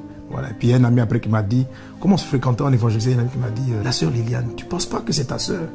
Et j'étais énervé, j'ai dit, mais tu vois pas, elle met les rouges à lèvres, elle est un peu superficielle. Mais pourtant, elle m'avait marqué par sa profondeur avec Dieu. Et en tout cas, j'ai commencé à sentir vraiment une forme d'attirance que je rejetais à cause de l'apparence qui n'allait pas avec ma doctrine de l'époque. Pasteur Liliane, avant de vous marier, quels étaient les critères qu'un homme devait remplir pour vous plaire? Mes critères. Alors, moi, je cherchais un garçon BCBG, bon chic, bon genre, comme on dit. Et Mohamed, il n'était pas du tout dans ce canevas. Non, pas du tout. Pas du tout. Lui, c'est vraiment le contraire. C'était le contraire. Il avait l'habitude de mettre des vêtements très bizarres, même des chaussures très bizarres. Il était tout le temps en sandales et tout. Et du coup, en tout cas, il ne correspondait pas. Effectivement, j'étais très bizarre. Moi, j'avais une mentalité, mon modèle, c'était Jean-Baptiste. Donc, Jean-Baptiste, il portait des haillons. Et je voulais ressembler à Jean-Baptiste. Voilà. Donc, à l'église, vraiment, pour que quelqu'un s'intéresse à moi, il fallait, je sais pas, une soeur, il fallait qu'elle soit, je sais pas d'où elle allait venir. Parce que j'étais vraiment étrange. Donc, je venais d'arriver dans une ville, un gars qui marche tout le temps en sandales. J'étais à l'aise avec des t-shirts un peu déchirés. Moi, c'était Jean-Baptiste. Il ne fallait pas du tout prêter attention à l'apparence, mais écouter la profondeur du message. Donc, ça, c'était ma pensée. Voilà. Et puis, je crois que, je pense que la piété, la spiritualité a dû commencer à l'interpeller. Je pense que ça a commencé comme ça. Et de sorte qu'après, on a commencé à correspondre par courrier, discuter un peu, tout ça. Quel enseignement tirez-vous de votre rencontre? Quelle leçon est-ce qu'on peut tirer de mon vécu pour trouver mon mari? Je pense qu'il faut faire très attention à l'apparence. Ne pas se laisser simplement conduire par l'apparence parce qu'on est dans un monde où tout se joue de plus en plus sur l'apparence. Et en tant qu'enfant de Dieu, nous devons essayer d'aller au-delà de l'apparence et voir la profondeur des choses et surtout être à l'écoute du Saint-Esprit. En tout cas, vraiment, moi, c'est ce que je retire en fait de notre témoignage de rencontre, c'est que vous avez deux personnes qui sont opposées dans leur appréciation des choses apparentes. Ok? Donc Liliane qui cherche, bon, je sais pas, je pense qu'à cette période-là, elle ne pensait pas mariage. Quand on se rencontre, on venait à peine d'avoir le bac, hein, on était en classe de terminale, donc elle ne pensait pas mariage, moi non plus à cette époque. Mais en fait, en se fréquentant en termes d'évangélisation, dans le service de l'église, je crois qu'elle a vu au-delà de mon apparence. Elle a dû voir quelqu'un qui aimait le Seigneur. Je crois que c'est ce dont c'est ce qui l'a accroché. Voilà, c'est quelqu'un qui aimait profondément le Seigneur. Et pareil aussi pour moi. Donc ça revient à ce que Dieu a dit à la façon dont Adam a choisi Ève.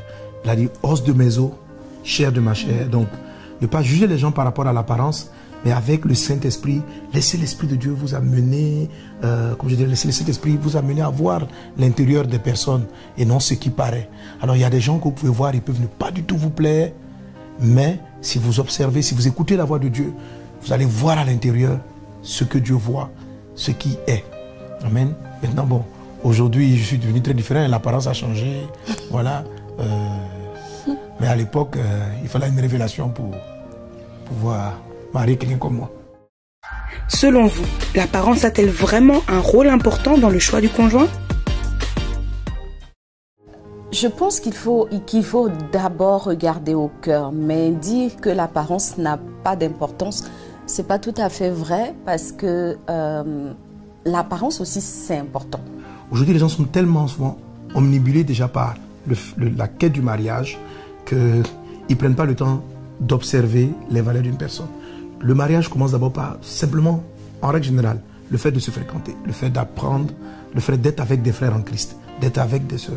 Et puis de causer, de parler de tout sans forcément penser mariage. Et au fur et à mesure, on finit par découvrir les valeurs d'une personne. Voilà. Ça. Non pas que l'apparence ne compte pas. Je veux dire que si quelqu'un, s'il y a une apparence qui ne me plaît pas, je peux demander à la personne, mais peut-être présente-toi mieux. Je vois une soeur qui a tout le temps les cheveux bizarres. Je ne dois pas lui dire simplement peigne-toi parce que je vais l'épouser. Je dois lui dire simplement peigne-toi parce que c'est plus décent. Elle va mieux faire ressortir ses valeurs. Voilà.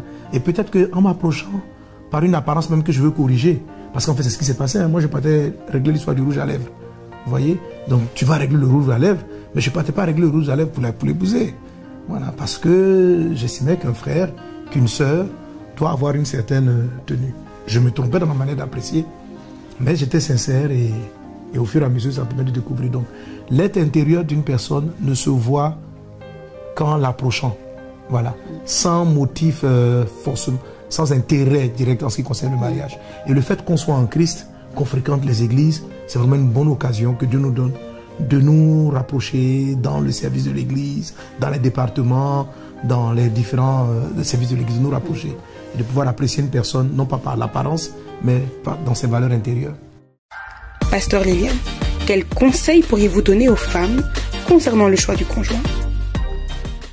Je dirais aux sœurs d'être spirituelles d'abord, c'est-à-dire d'être des filles de Dieu en étant des filles de prière qui se remettent à leur Père.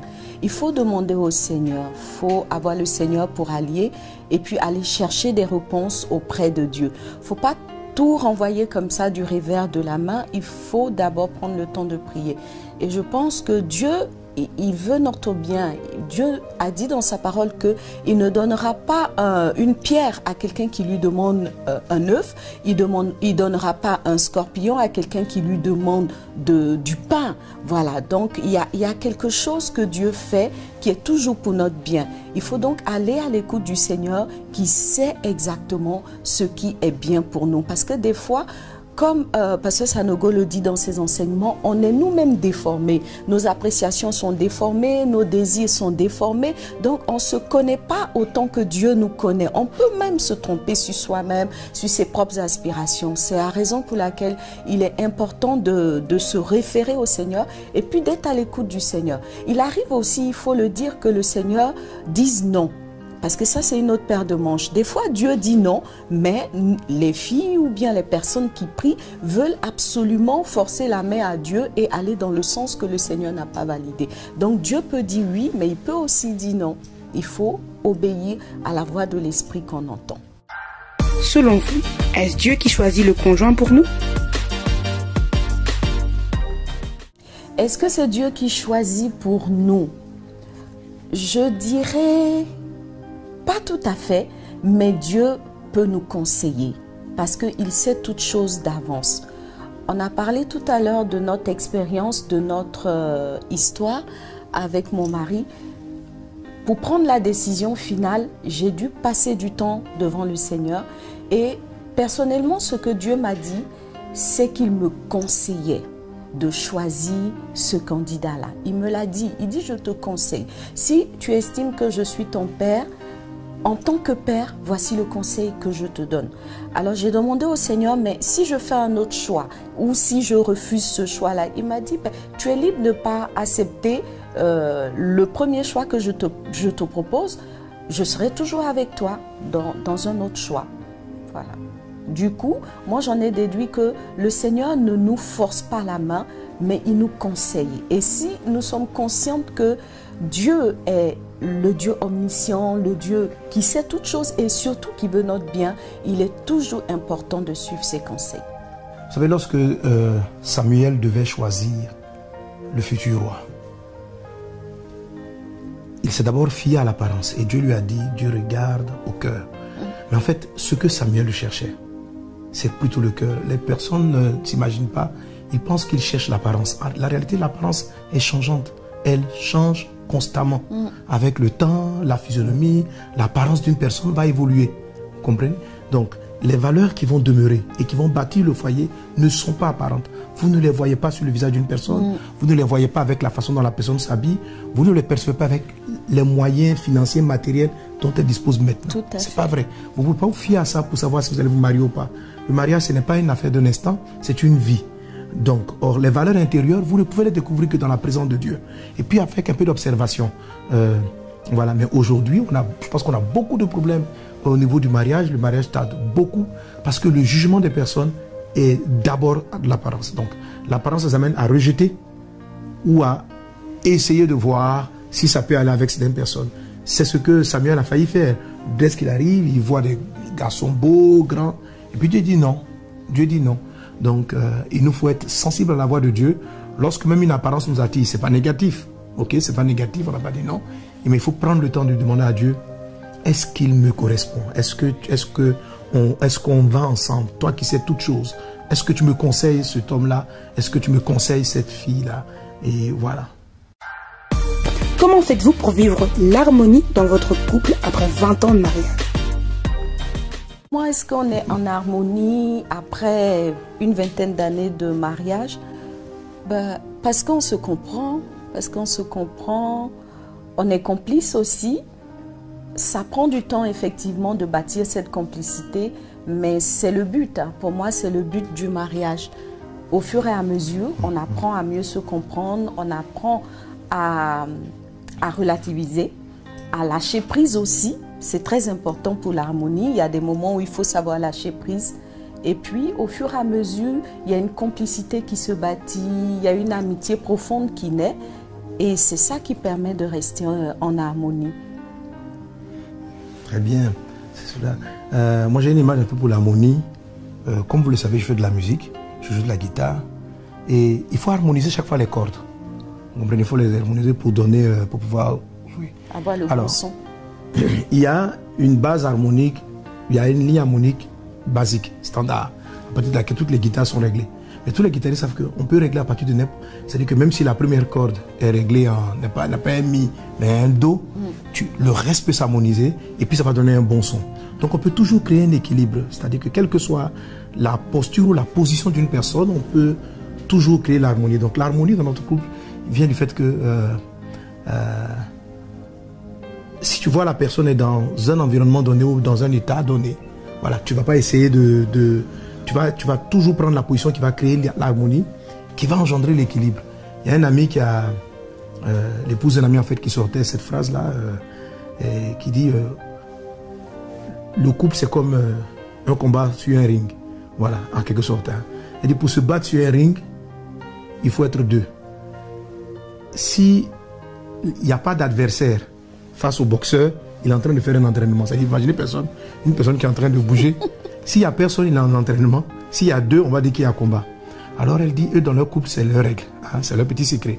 Donc, quand elle voit que son mari commence à se chauffer, elle sort du ring. Il n'y a pas de dispute. Donc, lui seul, il s'énerve, elle se calme. Il jette tous ses points et puis on dit, il s'entraîne. Le jour où c'est elle qui est un peu excitée, lui, il descend du ring. Et puis, donc l'harmonie, en fait, c'est le fait de savoir faire de la place constamment, de sentir que quelqu'un est dans un état et puis de décider, bon, je ne vais pas aller confronter la personne dans cet état, je vais attendre un peu et puis après on arrive à finir par trouver tout le temps l'équilibre et puis voilà. Donc l'harmonie vient de l'amour qu'on a l'un pour l'autre, d'être prêt à se sacrifier l'un pour l'autre, d'être prêt à quitter le ring voilà, quand il le faut. Voilà, on n'est pas obligé de rester à deux sur le ring parce que c'est là qu'il y aura combat. Voilà, hein? Alors si tu entends la parole, descends du ring un peu. Et puis tu laisses ton conjoint se chauffer lui seul. Après, quand il va finir de s'entraîner, il sera épuisé. Il n'y aura pas eu d'histoire parce que tu étais à côté en train de l'encourager. Voilà, descends du ring. Comment faire grandir la complicité au sein du couple? Comment est-ce qu'on fait pour qu'une complicité s'accroisse, se développe avec le temps?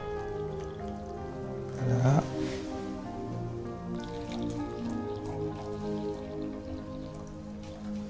Ok.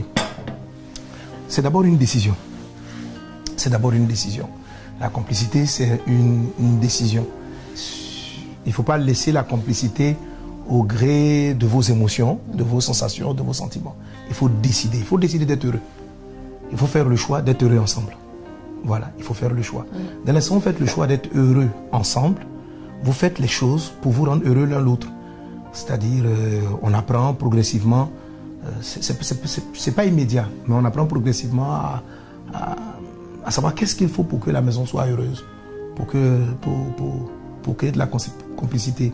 Alors, cette décision-là va vous amener à prendre le temps d'écouter l'autre, d'écouter ce qui lui fait mal, d'écouter ce qu'elle apprécie, d'écouter ses avis, de comprendre. Parce qu'au début, dans le foyer, ce n'est pas du tout évident. L'homme et la femme sont généralement différents. Donc, ils sont généralement différents. Donc, ça nécessite un sacrifice. Mais pour ce sacrifice, il faut décider. Un sacrifice n'est jamais un accident. Si jamais vous n'allez pas trouver une complicité continuelle au gré, et puis voilà, vous vous entendez, vous êtes parfait, puis jusqu'au bout, non. Au début, il y a la période où on est amoureux, où on ferme les yeux sur beaucoup de choses. Une fois qu'on a décidé dans le cœur, on doit prendre le temps pour pouvoir la créer, pour pouvoir la créer en observant, en écoutant, en sachant apprécier ce que l'autre fait. Et ça valorise l'autre auprès de vous, ça vous donne la valeur. Et une fois que les gens, l'un et l'autre se sentent valorisés dans le foyer, c'est beaucoup plus facile encore d'être complice. Et puis après, ça coule, ça va très rapidement. Quels conseils donneriez-vous au couple pour développer la complicité? En tant que femme, déjà, j'ai appris à aimer les choses que mon mari aime. Parce que à la base, on n'aimait pas forcément les mêmes choses, mais c'est important de glisser vers l'autre, d'entrer un peu dans l'environnement, dans l'univers de l'autre, pour pouvoir justement trouver le point de jonction de la complicité. Et puis aussi, il faut accepter comme il a dit, de faire de la place, de céder de la place pour pouvoir être complice. Parce que quand il y a quelque chose que soit on aime beaucoup trop, par exemple, et que ça n'intéresse pas du tout l'autre, il faut faire des concessions. Il faut réduire un peu la dose. En fait, je pense que chacun doit bouger. Voilà. Il faut bouger de ses positions et glisser légèrement les uns vers les autres. Et ça permet aussi d'établir la complicité. En fait, tu ne te rends même pas compte que la personne est en train de glisser. Et puis, elle le fait souvent. Donc, par exemple, dernièrement, c'est vrai qu'elle doit faire du sport. On fait du sport. Mais comme elle a vu que je me mettais au tennis et que j'ai commencé à aimer le tennis, mais pour qu'on puisse être ensemble avec tout le monde, elle s'est mise au tennis. Elle s'est mise au tennis, donc ça paraît... je veux dire, il y a tellement d'activités sportives qu'on peut mener, qu'elle aurait pu faire. On lui avait demandé de faire du sport, mais elle a choisi délibérément de faire le tennis. Et donc elle a glissé, du coup, on va ensemble au cours de tennis, on a les coachs ensemble. Donc on se retrouve voilà, dans un environnement et c'est quelque chose qu'elle fait souvent. Moi, je glissais vers... le shopping, un peu. Voilà, vers le shopping. Donc, c'est vraiment... Ça, c'est un gros sacrifice. C'est un gros sacrifice de faire les magasins. C'est vraiment... J'ai glissé. J'ai glissé. Je ne sais pas si j'ai trop glissé. Suffisamment. Bon, en tout cas, je pense que j'ai glissé suffisamment. Voilà. Donc, par exemple, elle dit, on va aller. C'est-à-dire... aller faire du shopping, pour moi, c'est pas naturel. Voilà, c'est pas naturel. C'est surnaturel. Donc elle dit, on va y aller, je dois réfléchir. Commencer à trouver comment, et puis, juste pour lui faire plaisir, on va y aller, voilà. Mais quand on part, on dure un peu trop, je vais quand même lui rappeler, tu sais que je suis en train de souffrir. Voilà. Mais bon, je prends du plaisir à être avec elle. Et puis avec les enfants aussi, bon, j'ai dit ça comme ça. Mais ça a changé avec le temps, voilà, ça a évolué. Et puis il y a beaucoup de domaines comme ça. Par exemple, la gestion de la maison. J'ai carrément changé beaucoup de mes habitudes pour apprendre. Parce que Liliane, elle est très maison, déco, beauté, etc. Donc veiller aux détails dans la maison, à la propreté. Et puis je pense que progressivement, j'ai glissé vers plus de propreté, plus de... Voilà. Je commence à être un peu artiste aussi à cause d'elle. Hein. Voilà. Ah oui, j'ai une anecdote qui m'a quand même, j'avoue, ça m'a choquée. Alors comme il dit, moi j'ai été élevée dans un environnement où il fallait que tout soit toujours réglo, propre, tout doit être parfait. Et quand on s'est mariés, c'était vraiment le combat parce que la plupart des hommes, c'est les chaussures à gauche, la chemise à droite et tout ça. Et donc, au début, c'était un peu le combat. Et je dois reconnaître que le Saint-Esprit m'a demandé de lâcher prise, en fait. un jour, l'esprit m'a dit, bon, écoute, si tu parles pas, qu'est-ce que ça fait? Si tu te plains pas, qu'est-ce que ça fait? Et donc, j'ai pris le parti comme ça d'écouter le Saint-Esprit et j'ai commencé à lâcher prise. Et puis, un jour, à ma grande surprise, je venais de prendre ma douche, je suis sortie de la douche et mon mari il entre dans la douche. Il ressort de la douche pour me demander pourquoi la douche n'est pas suffisamment propre après mon passage. J'en revenais pas. Ouais. Je lui demande, mais chérie, c'est quoi? Il dit, mais t'as laissé de la mousse à gauche, t'as laissé de l'eau ici et là. J'étais sciée, je vous assure. Du coup, je me suis rendu compte que quelque chose s'était passé. Il avait profondément changé. Donc... Non, mais là, c'est trop vrai, hein, ce qu'elle dit. C'est-à-dire, avant, vous ne pouvez pas imaginer. Bon, même maintenant, il y a encore des petits réflexes, mais c'est-à-dire, faut pas... Quand tu as pris la douche, une mousse ne doit pas rester quelque part dans la douche. Tu as fini de faire la douche, il faut que toutes les mousses disparaissent, que la douche soit propre. Pourtant, après, on va faire le nettoyage de la douche. Mais non, tu ne peux pas laisser une douche comme ça. Et puis, au fur et à mesure, donc, j'ai bougé. Donc, chaque fois que je suis dans la douche, tu finis de laver. Quand même, je vois une mousse jusqu'à aujourd'hui. Les mousses, je ne sais pas si ça me traumatise, mais maintenant, je tiens à ce que vraiment la douche soit très propre. Parce que tout soit propre. Donc, j'ai aussi glissé. Comment faites-vous pour vous aimer toujours autant après 20 ans de mariage? L'amour qui dure est d'abord une décision. Il faut vraiment choisir, il faut vraiment décider d'être heureux avec une personne. Il faut décider. Il ne faut pas constater, il ne faut pas être au gré de ses sentiments, de ses émotions, de ses frustrations, etc. Donc une fois que la décision est prise, le reste va venir. Okay? Donc on arrive à facilement pardonner.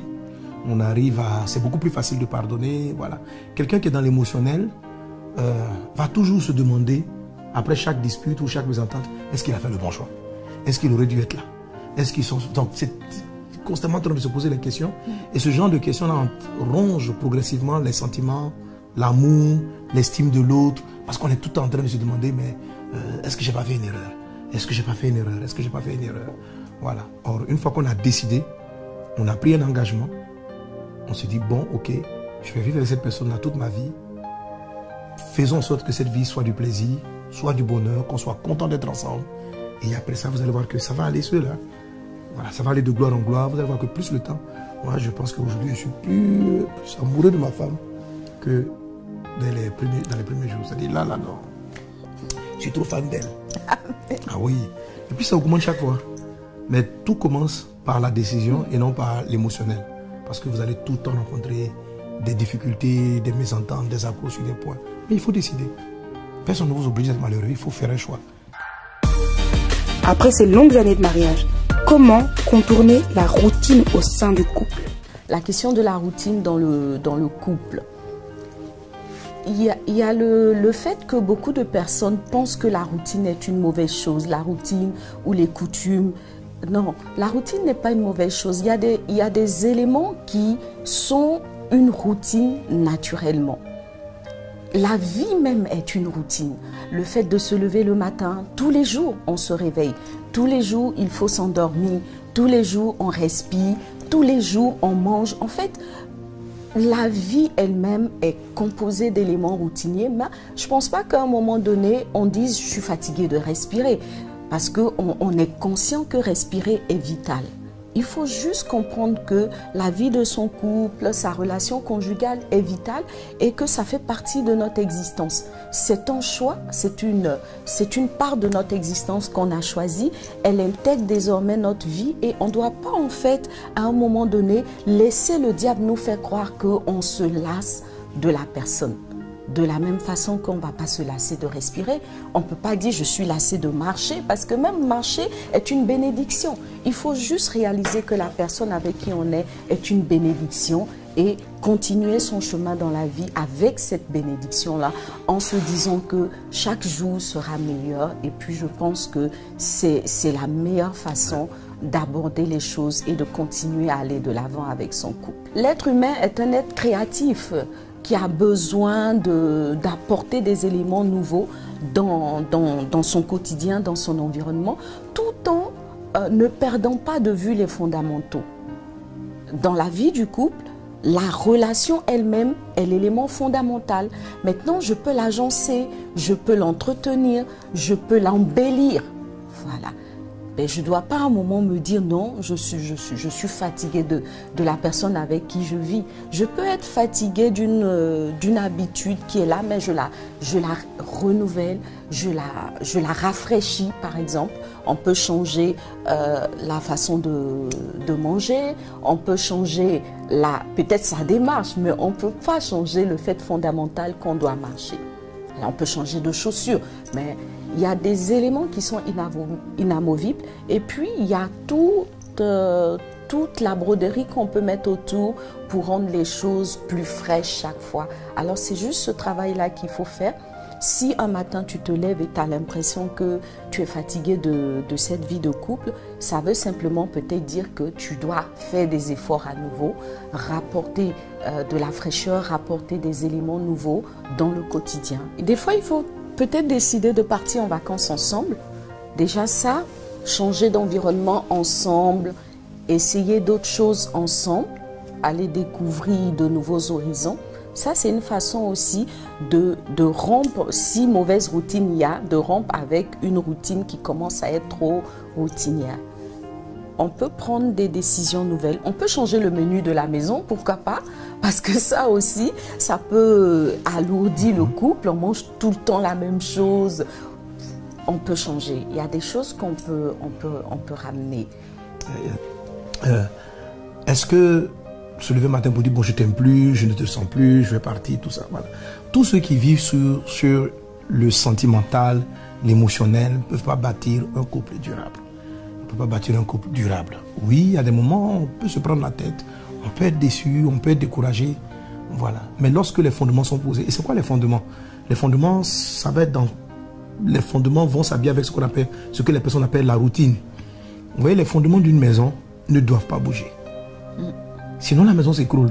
Les fondements, c'est ce qui est là tout le temps et qui ne bouge pas. Voilà, qui ne bouge pas. Et puis, à partir des fondements, maintenant, ben, on peut même changer la place de la fenêtre, déplacer une porte. On peut changer voilà. la peinture. On peut changer la peinture, tout ça. Donc, le foyer, le fondement, c'est, voilà, je me suis lié à cette personne, j'ai décidé de vivre avec elle et j'ai fait ce choix parce que je l'aime. J'ai fait ce choix parce que nous nous aimons. Et cet amour-là doit croître. On ne le touche pas, il est là, il doit aller de l'avant. Voilà. Ça, c'est ce que le Seigneur, notre Dieu, veut nous apprendre dans sa parole. Voilà, il nous apprend dans sa parole. Donc, ça va faire la différence entre ce qui est fondamental, ce qui est fondement. Une fois que ça c'est fait, et les sentiments vont constamment se renouveler. Ils vont devenir meilleurs, ils vont se bonifier avec le temps. On ne va pas se lasser d'aimer une personne. On ne va pas se lasser d'apprécier la voilà. personne. C'est un peu comme l'amour avec un enfant, pour un enfant. Intrinsèquement, l'amour avec un enfant est basé un peu sur une décision. Voilà. L'enfant est né, vous ne savez pas, bon, il est sorti de votre ventre, ou bien vous l'avez, puis vous décidez, voilà, c'est votre enfant. Okay. Vous choisissez quelque part de l'aimer. Est-ce que vous vous dites, mais je suis fatigué de voir le visage de mon enfant, je suis fatigué de le voir, et si j'ai changé d'enfant? Voilà, et puis je change d'enfant, je l'amène chez d'autres familles, je dis, mais changeons de famille, voilà, on change d'enfant. Non. Non, ton enfant, c'est ton enfant. Maintenant, si tu veux le rendre plus beau, lui, qu'il change un peu de style, ça c'est pas le fondement, pas le fondamental. Voilà. Comment arrivez-vous à prendre du temps pour vous deux, malgré vos occupations? Alors, ça c'est vraiment important hein, pour embellir le couple, pour apprendre à plus vous apprécier, ne pas laisser les circonstances venir détruire les fondements. Voilà. Les circonstances, ce sont les occupations. Les occupations vont finir, à un moment donné, on prend de l'âge et puis il faut s'arrêter. Et les fondements doivent être entretenus. Alors, on se donne des disciplines et des règles. Donc il faut le décider parce que quand les activités deviennent nombreuses, oui, vous êtes emporté. Donc il faut prendre les décisions d'avoir des breaks. Dans l'année, on a à peu près 2 grands breaks. Hein. Donc, le premier break, c'est celui avec les enfants. Donc, ça va coïncider avec les vacances d'été, où on sort avec les enfants, on voyage, on prend du temps pour rester ensemble, toute en famille, on s'amuse, voilà quoi, on s'amuse, on va loin. Ça c'est une coutume, on ne touche pas. Et ça fait du bien, ça aide la famille, les enfants sont contents, on est tous contents d'être ensemble. Et ça, c'est vraiment Et on le fait depuis déjà de très longues années. Et puis, il y a les moments que nous prenons, nous deux. Voilà. Généralement, on va les faire en début, généralement dans le premier trimestre. Dans le premier trimestre de l'année, donc on voyage à deux. Pas avec les enfants, mais pour rester nous deux. Voilà. Quelquefois, c'est très challengeant parce que l'ennemi ne veut pas qu'on y aille. Donc, dans la période où on décide, il y a ceci à l'église, il y a cela à l'église, il y a cela. Mais il faut le faire. Il faut le faire, il faut le faire. De rester seul, vous deux, sans les enfants, tout le monde, et puis prendre le temps de... Voilà. Il se peut que les occupations que vous avez vous empêchent d'avoir vraiment ce type de moment. Donc, vous n'êtes pas obligé de prendre des vacances. Vous pouvez choisir des moments de qualité chez vous-même à la maison. Aller même ne serait-ce qu'un week-end, voilà, ensemble quelque part, ne serait-ce que faire ça un ou deux week-ends, un week-end chaque 2 mois. Voilà. Par rapport à votre disponibilité, vous pouvez organiser ces moments-là, mais ayez des moments seul à seul avec votre conjoint. Et des moments seul à seul avec votre conjoint pour ranimer la flamme. Si vous ne le faites pas, ce qui va se passer est que vous n'avez que des moments avec les enfants. Le jour où les enfants partiront, parce qu'ils sont grands, vous allez voir que votre couple est vide. Si vous basez tous vos sentiments, tout votre vécu ensemble par vos enfants, parce que les enfants, ça ne parle pas vite. Hein. Ils sont là, après 20 ans de mariage, ils sont encore là. Donc souvent, c'est après 30, 40 ans de mariage que les enfants partent. Et lorsqu'ils partent, parce qu'ils rentrent tous en études supérieures, si vous n'avez pas pris le temps d'être ensemble, vous allez vraiment vous ennuyer à être avec votre conjoint, parce que ça fait 30 ans, 40 ans. Vous n'êtes jamais resté seul. Et ça va devenir compliqué. On a nos habitudes, oui. Par exemple, pendant longtemps, on avait une habitude de regarder une série ensemble. On choisissait une série et on regardait ensemble. Donc, on avait un rendez-vous. Pendant longtemps, c'était tous les soirs. Quand on rentrait, on savait qu'on allait regarder un film ensemble pendant 1h30 à peu près. Après, c'était un peu plus espacé. Mais on essaie de trouver ce genre de mécanisme qui nous permettent de fonctionner, d'avoir en fait un point de rencontre ensemble. Comme nous sommes tous deux pasteurs, donc ça va. On est pasteurs dans l'église, donc ça va. Par exemple, on va faire une mission au Canada ou dans un autre pays, mais on part ensemble. Les missions comme ça vous donne le temps de rester seul. Donc, après le programme, le soir à l'hôtel, vous êtes vous deux. Donc, oui. Des moments comme ça, voilà, il faut les créer aussi. Si on peut aller en mission ensemble, il faut le faire. Arrivez-vous toujours à bien communiquer ensemble? Les premières années, après la première année de mariage, les deuxième, troisième année, ça n'a pas du tout été évident. Ça n'a pas été évident. Donc, mais, en fait, une fois qu'on a la base dont on parlait tantôt, vous finissez par vous comprendre. Et à comprendre le langage, à savoir, à mieux comprendre l'autre. Donc, il y a un temps vraiment où il faut passer, je crois que les 3 premières années à poser vos fondements de vie. Les 3 premières années de couple, il faut apposer les... Donc, vous avez la période où on est hyper amoureux. Puis après, la période où on se découvre, on s'envoie un peu des petites flèches là. Voilà. Et puis, on fait tout pour régler. Et puis, on se dit, mais qu'est-ce qu'on doit faire pour ne plus que ça arrive? Comment faire pour ne plus que ça arrive? Il faut s'asseoir, il faut discuter. Donc, une fois que les tensions sont passées, une fois qu'on s'est calmé, il ne faut pas faire comme si ça n'a pas existé. Il faut vous attendre d'être calme, il faut revenir sur le sujet et puis voir qu'est-ce qu'on peut faire pour ne pas en arriver là une fois. Donc ça, généralement, en tout cas pour nous, ça va compter les 2 ou 3 premières années. Et ça vous donne, après un type de code, vous arrivez à vous comprendre, même sans avoir voilà, même sans parler, même avec un code visuel. Voilà, tu comprends que telle chose me gêne ou telle affaire, puis bon, rapidement tu ravises, voilà. Donc on a eu des problèmes de communication. Je pense que c'est important d'avoir des crises de communication. Les crises construisent. Voilà, les crises construisent. Il ne faut pas voir une crise comme étant un problème, mais comme étant une opportunité de mieux faire. Il ne faut pas voir une crise comme étant un problème, mais comme étant une opportunité de mieux faire. Ça va déjà changer l'approche. Ça va déjà changer l'approche. Voilà. Et en regardant des crises comme des tremplins, vous allez voir que vous-même, professionnellement, socialement, ça va vous aider. Ça va vous aider, ça va vous apprendre à mieux communiquer avec les personnes, ça va vous apprendre, vous allez vous développer. La famille est un vrai centre de développement personnel.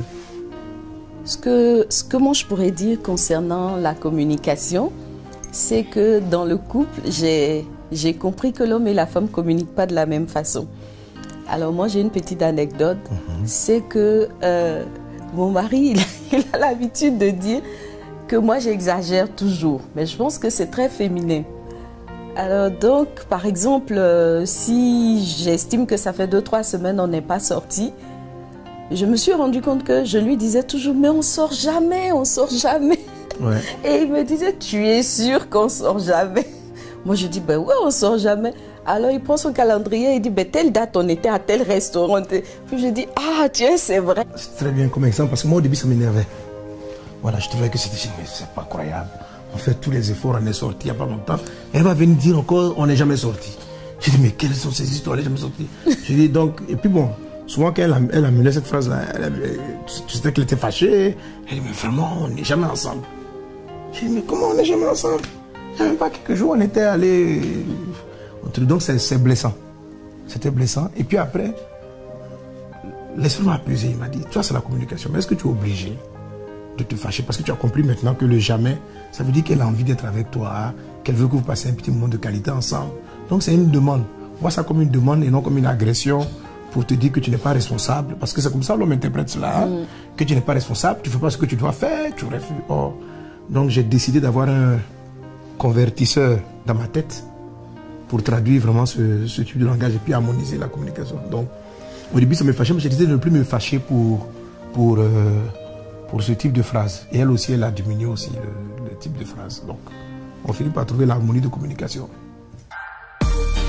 En tant que couple, comment parvenir à faire face aux épreuves difficiles de la vie?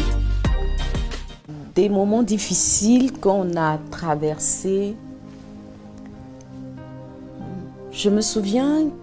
Peut-être après 5 ans de mariage, ou 3, en tout cas au début du mariage, on a eu une période de crise financière. On s'était engagé dans les affaires et on a été très endettés. Ça s'est mal passé. Oui, ça s'est mal passé. On a eu beaucoup de dettes et ça a été un moment vraiment difficile parce que financièrement c'était compliqué. Il n'y avait pas toujours à manger à la maison. On n'arrivait même pas à payer les cadeaux des enfants.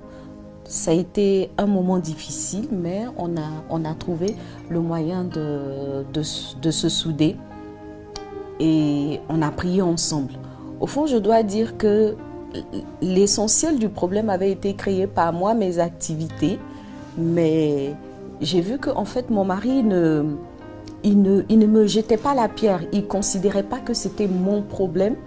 On était en pleine crise financière parce qu'il devait prendre de son argent pour payer les dettes que j'avais générées par mes activités. Mais ce que j'ai retenu de cette étape-là, c'est qu'il m'a beaucoup soutenue, on a été ensemble et ça nous a permis, dans la prière, dans les échanges, de trouver les solutions pour sortir de la situation et c'est ce qui s'est passé.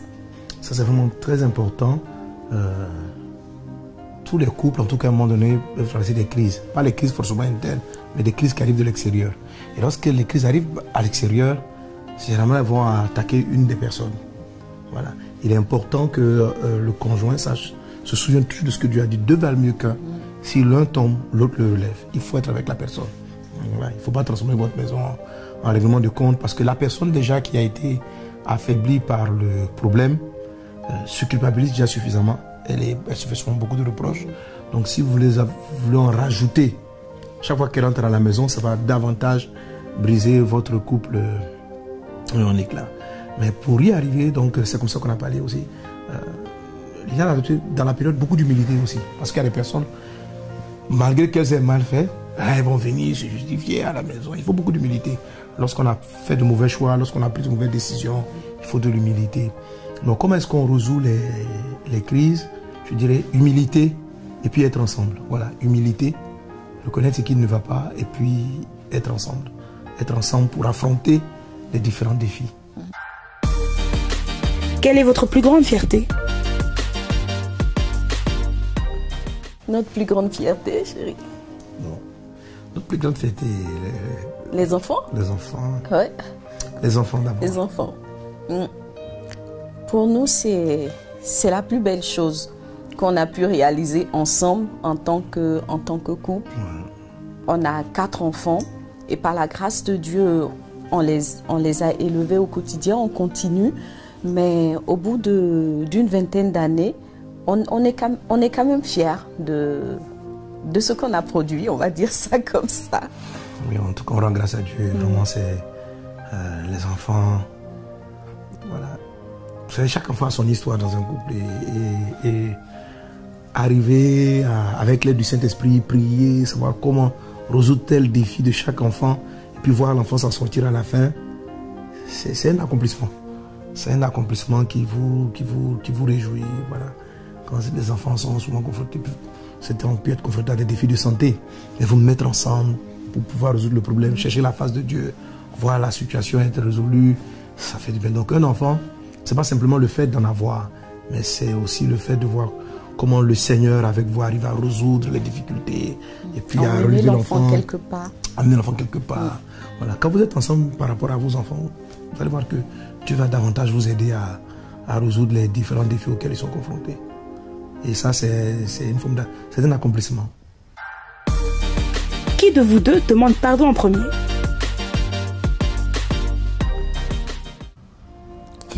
Je crois que c'est moi. C'est moi, non? C'est toi. Ouais. Qui de vous deux est le plus cool avec les enfants? C'est lui parce que, en fait, moi, je suis plus sur la corde de l'éducation. Donc, je vais être un peu plus ferme, un peu plus réglo. Mais lui, c'est papa bonheur, quoi. Voilà. Donc, en général, les enfants le trouvent plus cool. Qui de vous deux fait le plus de cadeaux à l'autre? C'est elle.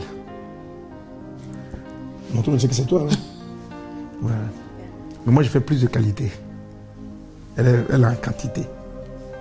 Elle fait beaucoup de cadeaux. Elle ne voyage pas sans cadeaux. Elle fait tout le temps